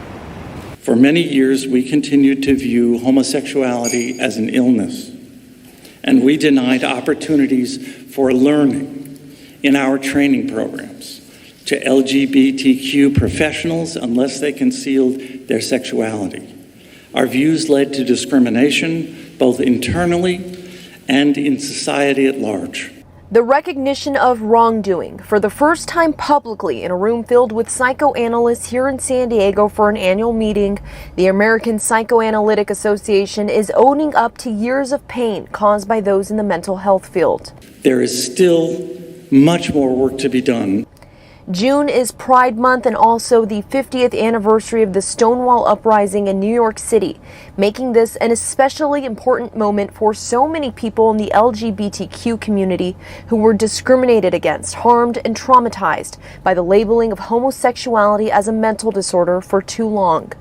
Back in 1997, the association did become the very first mainstream mental health organization to actually support marriage equality.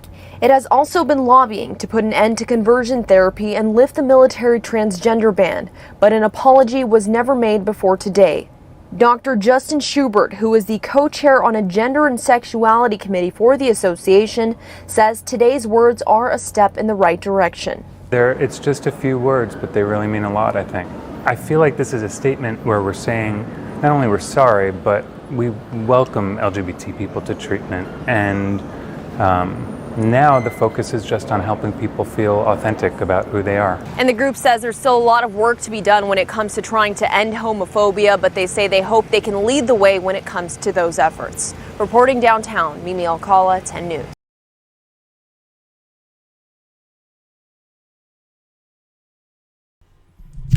All right. So, United States psychoanalysts apologize for labeling homosexuality as an illness, right?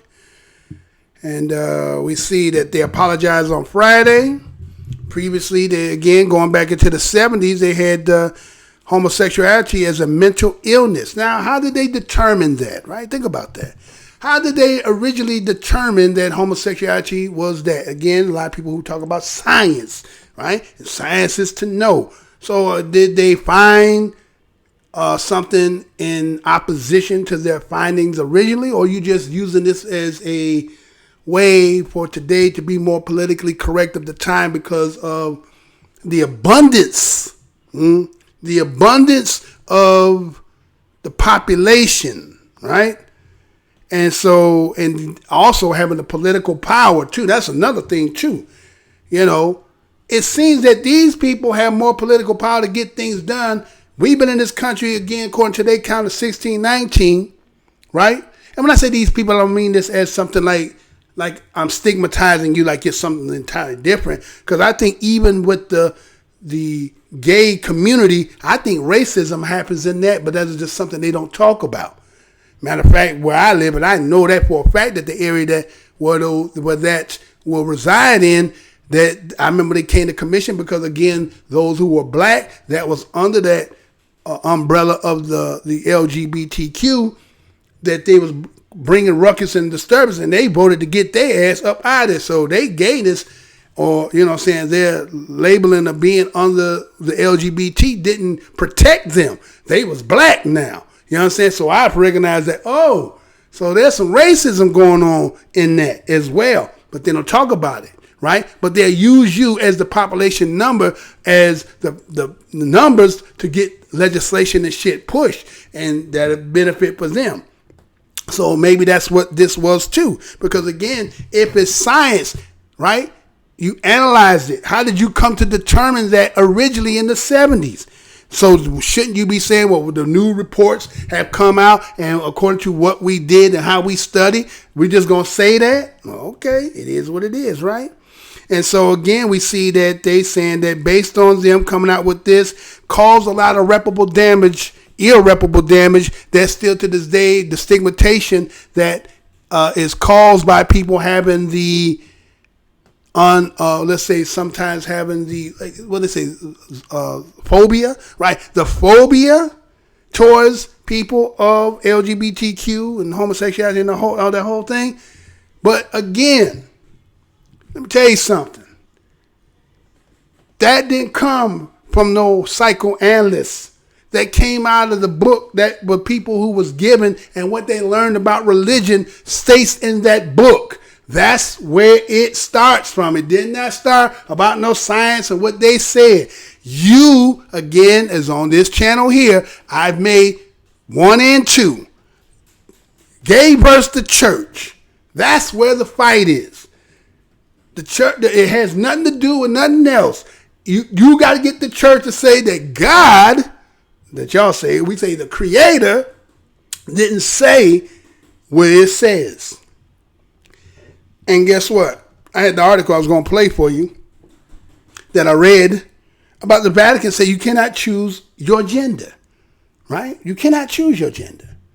So they're sticking to what their prescription is, because again, if like credibility in a court, if they come to find out that they lied about this, everything else will be questioned, and that'll be the end of the establishment. So they said, well, whether it's true or not, you're going to have to live with it. So what happened is, in society is being, again, there was another story that came out today talking about also that they thought that the younger generation, right, the millennials, are more accepting to this. And they come to find out statistically over the last 10 years or so that something done happened where they're not feeling the same way as they used to, right? They're not feeling that anymore. So something they feel like they're losing in the educational aspect of trying to get people to be more aware. It's not working. So now we see that the, this U.S. psychoanalyst apologized again to try to give credence, and they're going to build on that, right? And so they also talked about there was a what they call the, what was that? What was the name? It was a riot. I think it's called a Stonewall Riot, right? And a lot of people like to say that Stone had to do with just a simple practice of that. But again, like I said, black and white. I think it has had something to do with the black gays, right? And then it fruition as all gays came together. But I think it had a lot to do with black gays and how that whole thing fruition and fighting back with the cops and all this other stuff, right? So again, as a black person and falling under that, yeah, I'm pretty sure it probably is hard because you got to be black and that, you know what I'm saying? And so again, I don't understand because heterosexuals don't get a parade. I can't go to a heterosexual parade. I don't understand why this. And again, there's some things that take proceedings over other things. And yet it seems like everybody else can get something because again, you're using your numbers, you're using your money, and you're just stepping over the people. Again, they just extended the civil rights to also include as well, which civil rights in this country had nothing to do with them, but had to do with only our people, right?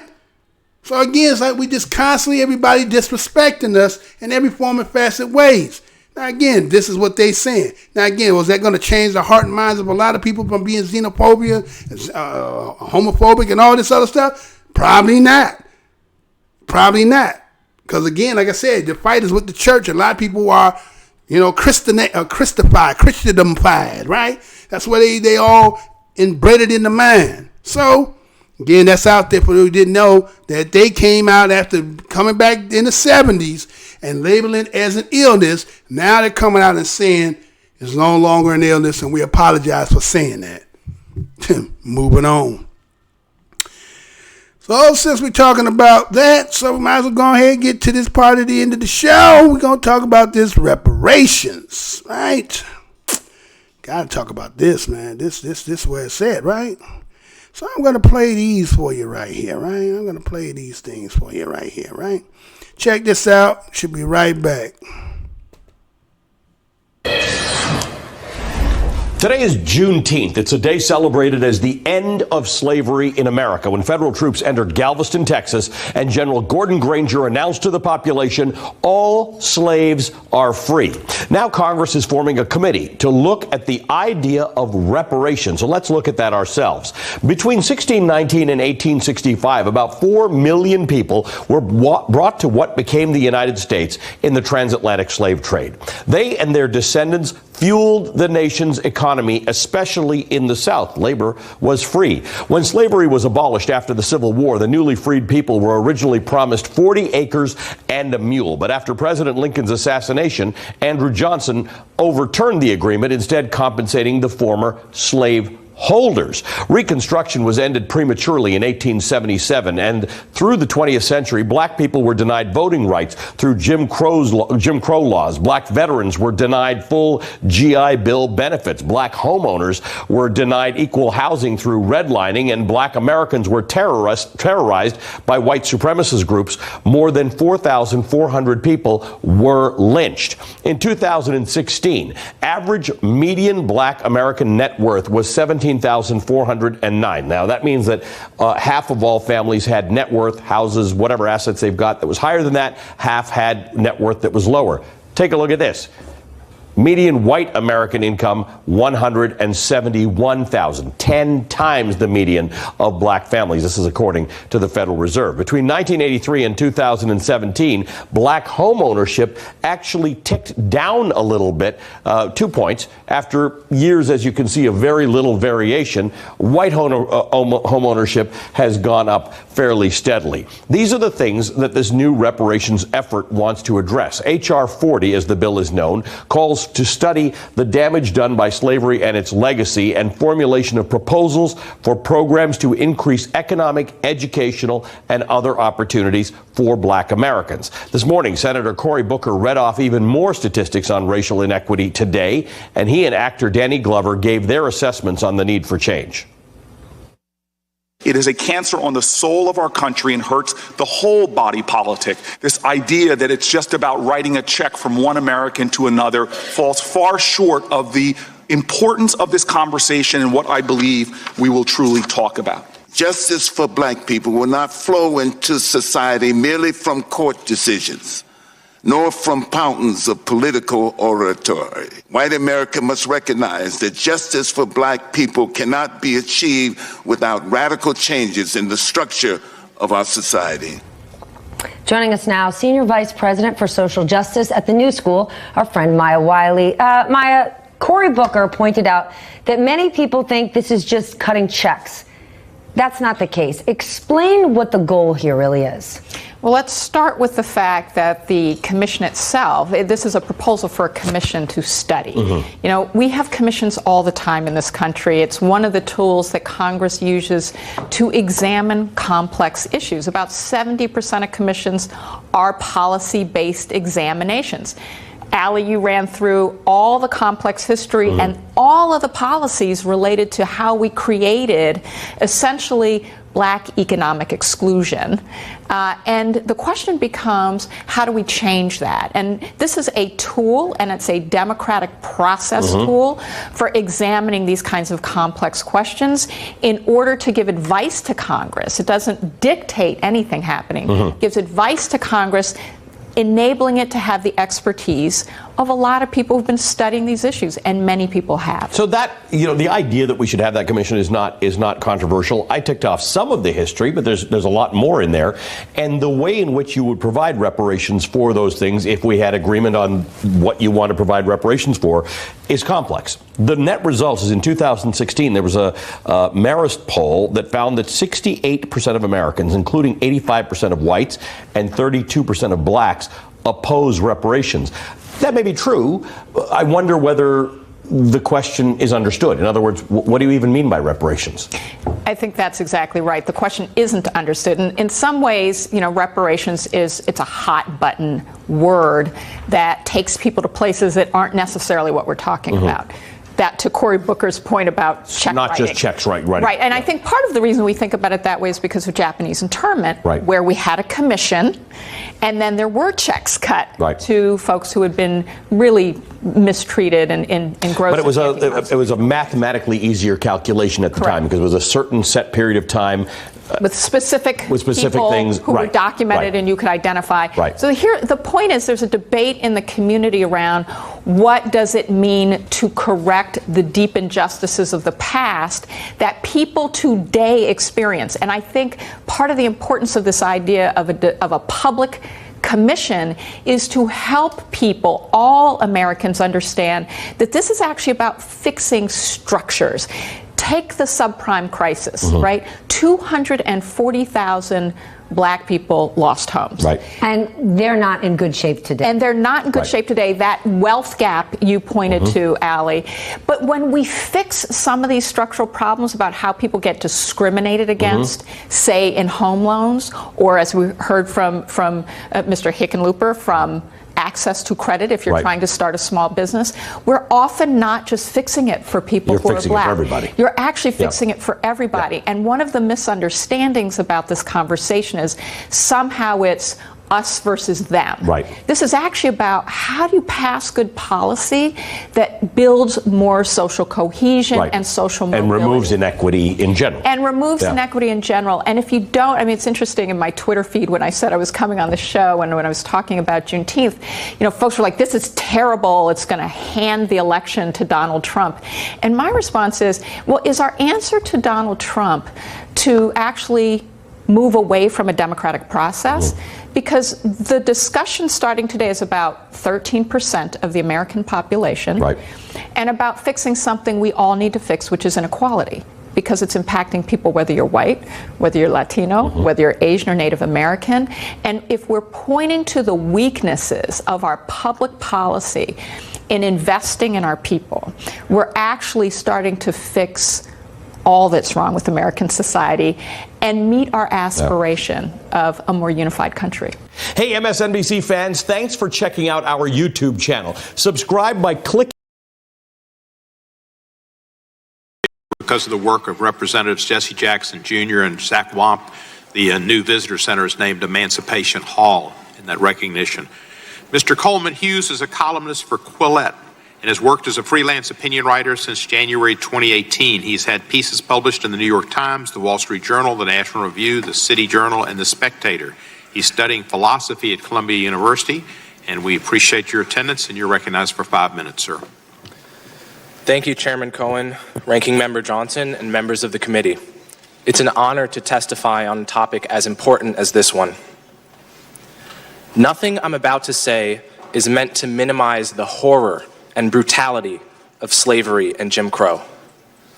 Racism is a bloody stain on this country's history, and I consider our failure to pay reparations directly to freed slaves after the Civil War to be one of the greatest injustices ever perpetrated by the U.S. government.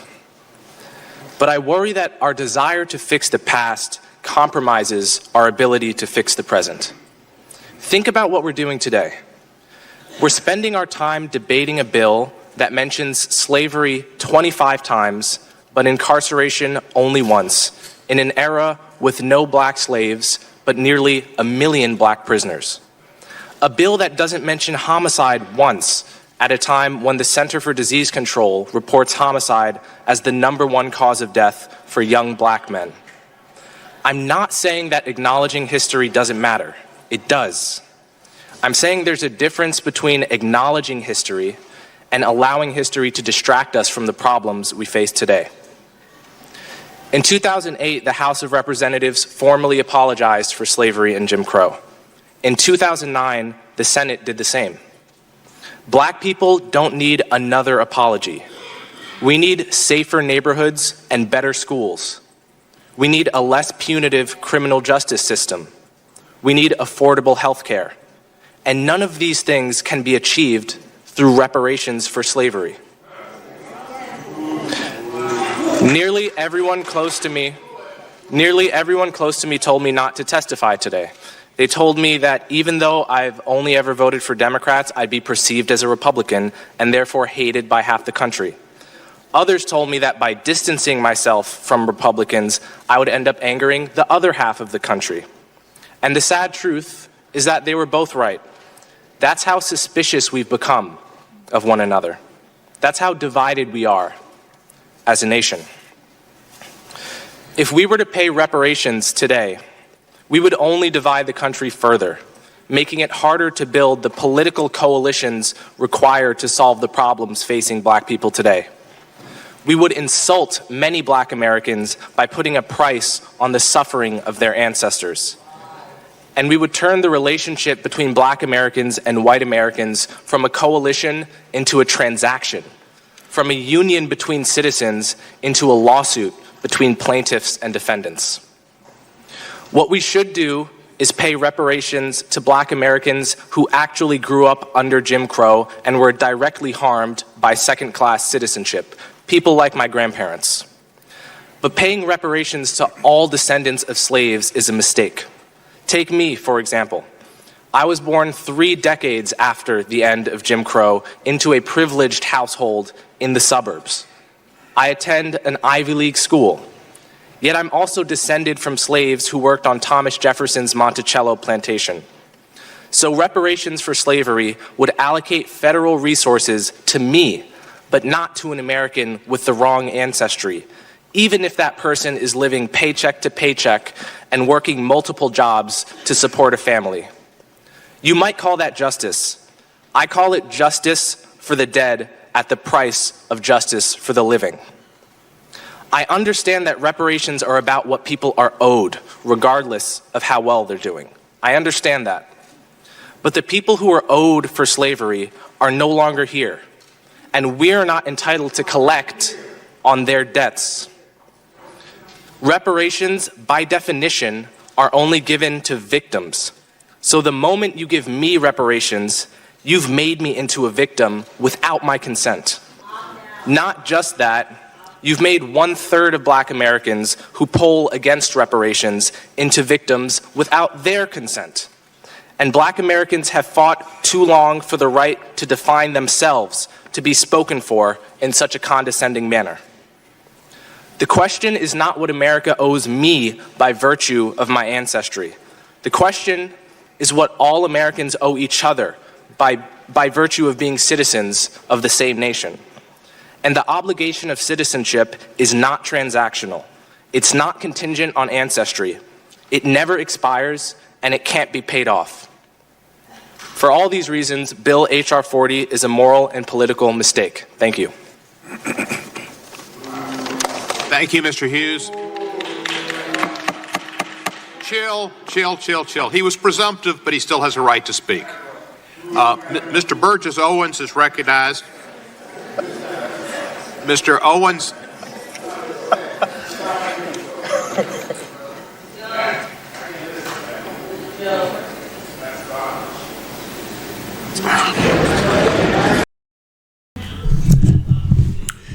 And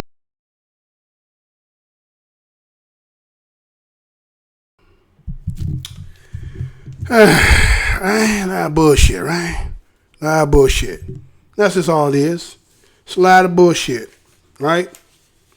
That's what I'm saying. Some of these people who you think because they educated, right?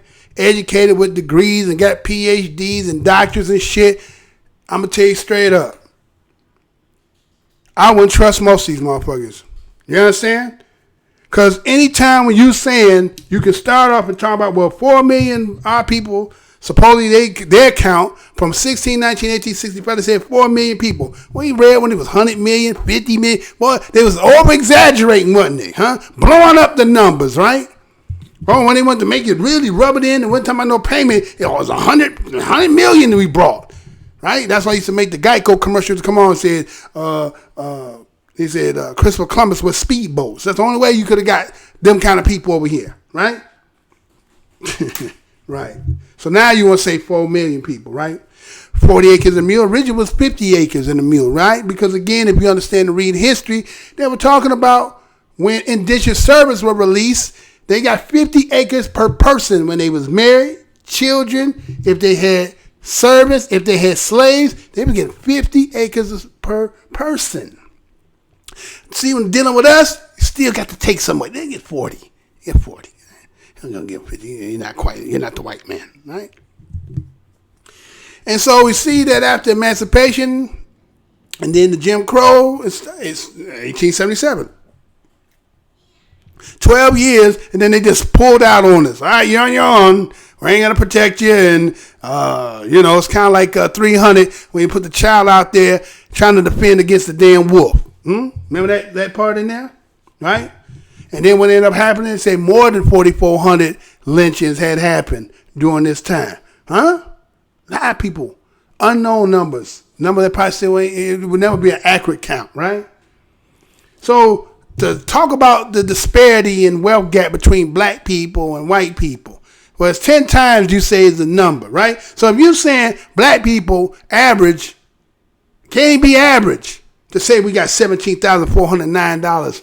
The average black person ain't got no $17,409 of wealth on them or can get or liquidate. You understand? They ain't got none of that shit. We know it's much lower than that. Down to $5. If we're going to be honest about $5, right? So, they talk about how the disparity in the housing market went. Well, black people started to decrease, right? And white folks was going up. Well, we know why, like Ocoee, right? Ocoee, that's it. Ocoee, Florida, right? See some shit you got, and then they're going to go in and take your shit, right? No equal protection under the law, so if you couldn't fend, you couldn't have. So, of course, you was going to not have, right? So, here it is, they feel like, well, Niggas is talking about a damn check. Why is these niggas talking about money all the damn time? Reparation isn't just money. Wait. If you say, according to what he showed in there, that the disparity in economic, the wealth is 10 times the white folks, average white man should have about $171,000 and the average black person should have $17,000. And we not talking about cutting no damn check. What else could we be talking about? You want to talk about programs, which means that you're trying to get the money and put it in your goddamn pocket. Let's say this shit straight. If they make programs and the programs that they make, who going to be the beneficiaries of the money that's going to be allocated in them programs? All right. I ain't said nothing. So again, you say, well, they want to think that we just going to take one money from this people and put it in the hands of that. Well, wait a minute. How do you get $171,000 worth of wealth gap if it ain't about money? Money had to exchange hands because, again, if we was considered property, and that was, again, that's how this country was built, on that free labor that made this a wealthy country. What is the wealth based on? If you, again, so then we got land, and we got money. Now the programs is just some of the other things that, again, you got to do just for the irreparable damage that's been done. We got a lot of shit on the plate here, but nobody wants to talk about cutting no damn check. You don't want to talk about no cutting no check. Why? Because, again, just like Ocoee, right? I don't know. I'm the tongue ties in that. Ocoee, right? What's gonna happen? Like that Coben Hughes was in there saying all that bullshit that he was sitting up in that committee saying. You ain't old enough to be talking and then talking about some. And matter of fact, I think you're a half and half. You ain't even full ADOS. So what makes you get to be able to speak on a commission like that? See, we got so many people who doing things that are getting money from other people to come in there to talk in opposition to us. And then they want to take a stat. Did you see that stat? Let's see, can I pull that stat up? I hope I can pull this stat up.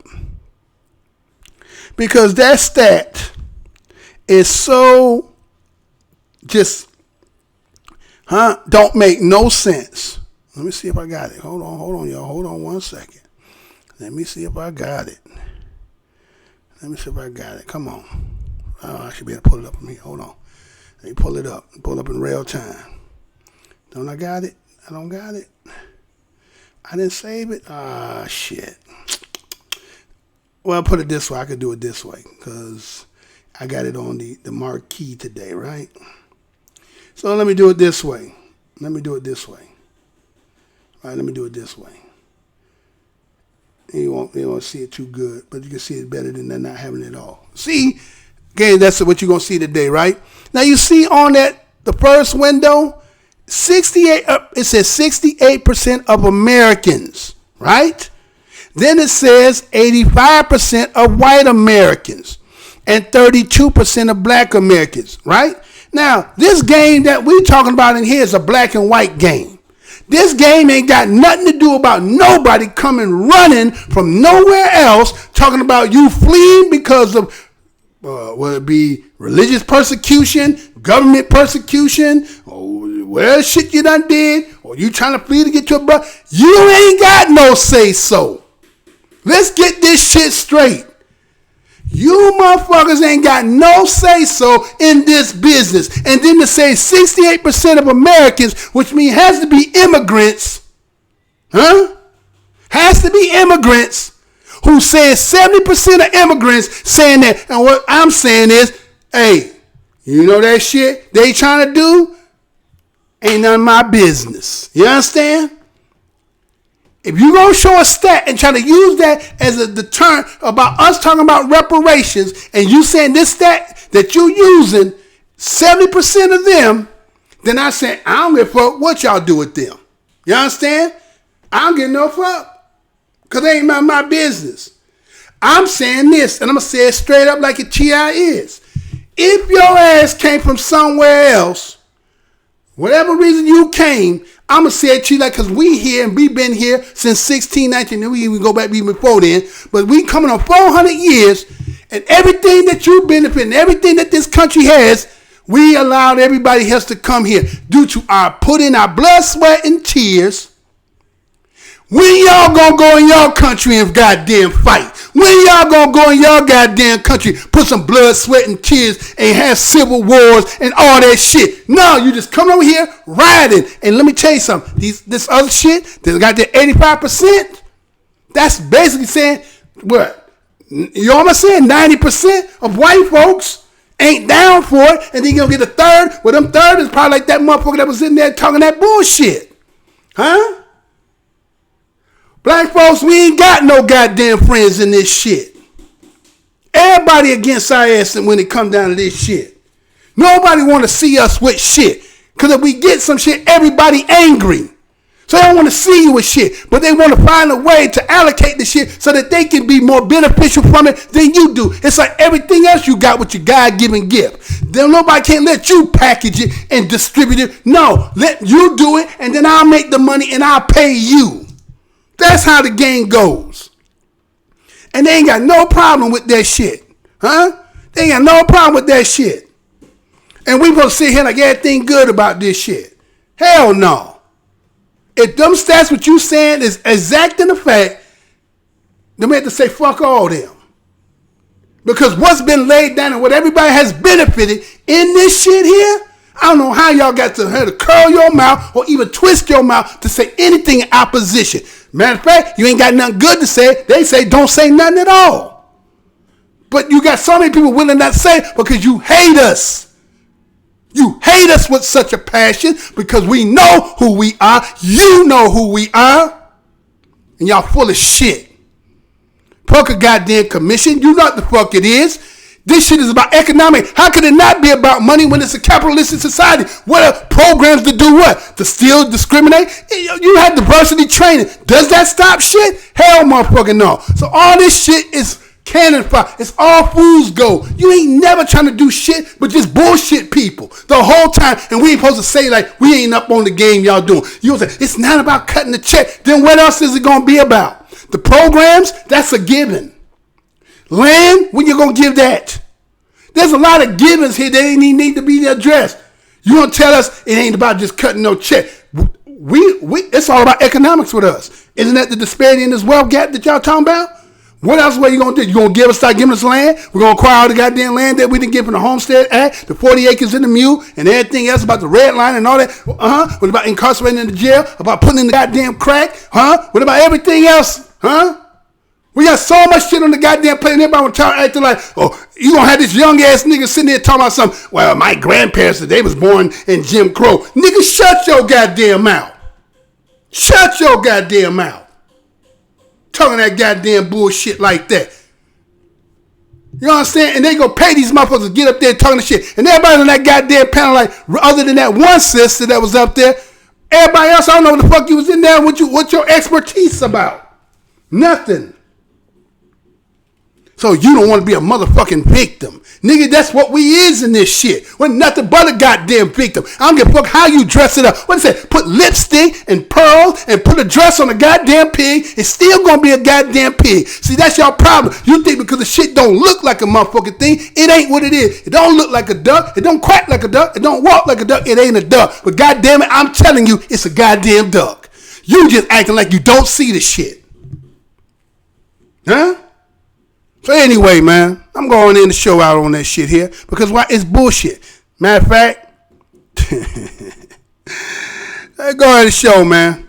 See, when it comes to talking about this ancestor shit, I'm going to always have an issue with them because you know what it is. Y'all know what y'all done did. You know what it is. And yet, in your heart of hearts, because of your stone heart, again, as I done said, either you gonna kill yourself, cure, C-U-R-E, cure, or you heading down that path of no return. This is the Black Minds News, and I'm your host, the Whiteologist, Mr. Blows Your Mind, coming with another thought-provoking show. And to the next show, stay black, peace, love, and all that.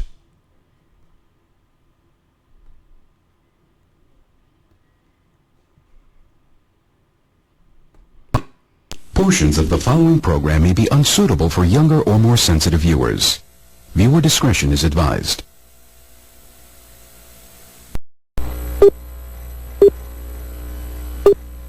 Remember, the enemy has only images and illusions, behind which he hides his true motives.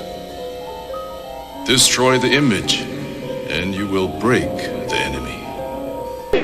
I'm here to tell you tonight that the businessmen, the mayor of this city, the police commissioner of this city, and everybody in the white power structure of this city must take a responsibility for everything. Can you feel it? Can you feel it? Luther and I and everyone in this arena tonight are unified by the same great American values. We're proud of our country. We respect our flag.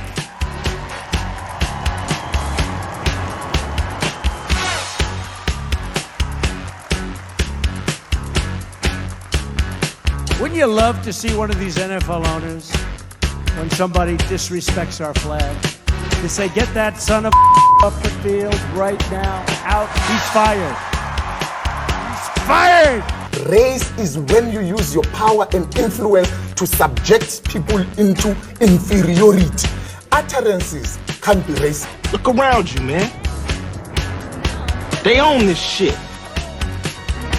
They own this couch you sitting on, them shoes you got on your feet, this building, this school, this country, you. We're behind enemy lines, dog.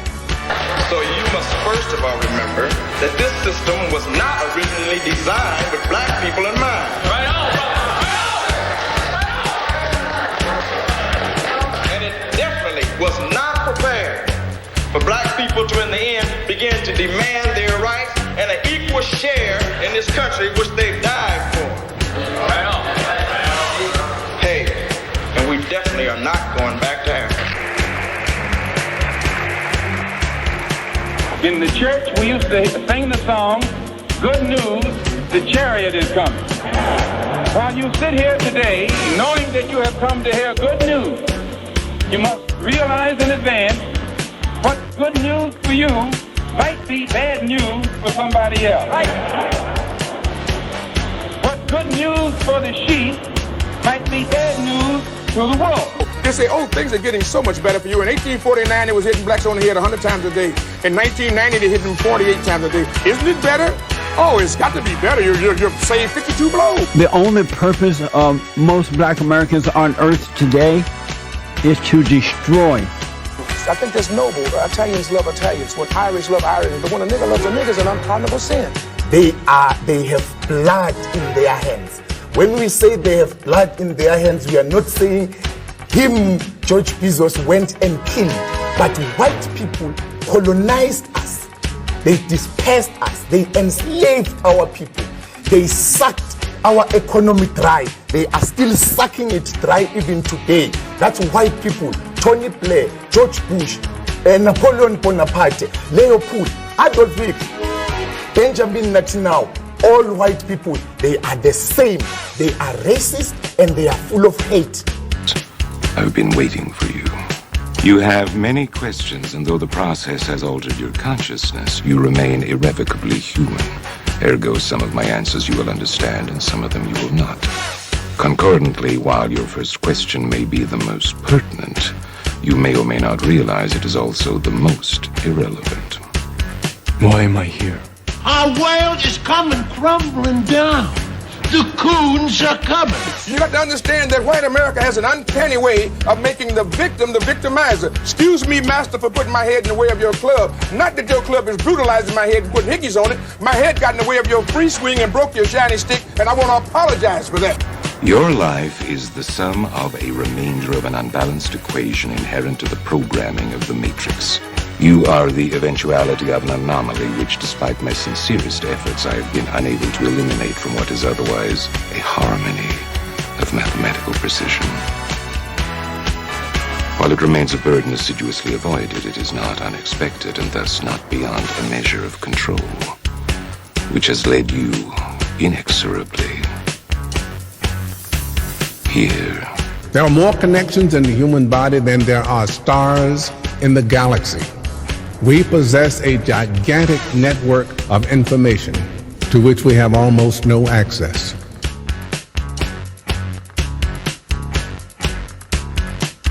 Matrix is older than you know.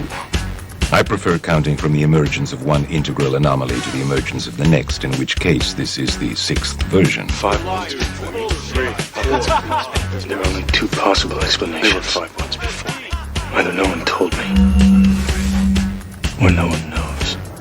Precisely. As you are undoubtedly gathering, the anomaly is systemic, creating fluctuations in even the most simplistic equations. Control me! I'm gonna smash you to You can't make me do anything like Chris! Choice. The problem is choice. Let us remember that we are not brutalized because we're Baptist. We're not brutalized because we're Methodist. We're not brutalized because we're Muslim. We're not brutalized because we're Catholics. We're brutalized because we are black people in America. Because white people made him to be what he is. They made him to look evil, because that's their role, to make all of us black people to look evil and to hate ourselves. I can't hate. You're a nigga till you die. If you're a poor nigga, you're a poor nigga. If you're a rich nigga, you're a rich nigga. But you never stop being a nigga, and if you get to be educated, you're just an educated nigga. I'm told every day I'm on air that I'm racist because I call out racism. That is maddening to me, and I'm crying about it because it's crazy. So the Honorable Elijah Muhammad is teaching you and I and trying to tell the white man to get this powder keg out of his house. Let the black man separate from his house. Let the black man have his own house. Let the black man have his own land and his own property. I thought the bitch was white! Damn it! I thought the bitch was white! That's true. I think that white people are so guilty, knowing what they've done to black people, that they feel if the deeds were reversed, they would hate the black man if he had done the same thing to them. So it's actually, it reflects a guilt complex on the part of whites when they ask us, do we hate them? And if you notice, Uncle Sam has formed a habit of going all over the world. He calls it the ugly American, or the American image. He thinks that everybody hates him because it's a guilt complex. And if you think that if you are worried about Europeans hating you, and they're your allies and your cousins, well, naturally it would follow for you to think that Negroes in this country would hate you, especially in light of what has been done to black people in this country by white people. Now, check it out. The white ball dominates everything, right? Knocks the shit out the yellow ball, the red ball, right? And the game's over when the white ball drives the black ball completely off the table. But you have to see that all of this is hypocrisy. I love Malcolm. Malcolm called me the Sunday that he died. I was working Basin Street East. He said, Brother Greg, you coming by today? And I said, Malcolm, I love you. And I said, I love you so much, I don't even want to take a chance to be there. He said, what do you mean, Brother Greg? I said, well, I close tonight, Sunday night at Basin Street East. And I said, but I had my wife book me a flight into Chicago at 8 o'clock this morning. And I'm going to Chicago, and I had way beneath my salary, booked me into a college about 10 miles from the airport. And I'm going to go there and speak this afternoon, and I'm going to stay there until they tell me you dead. Because I'm not going to let this government get 2 of us for the price of 1. And I'm going to call Adam Clayton Powell when I finish talking to you and beg him not to come there. Because today, the United States government is going to get you.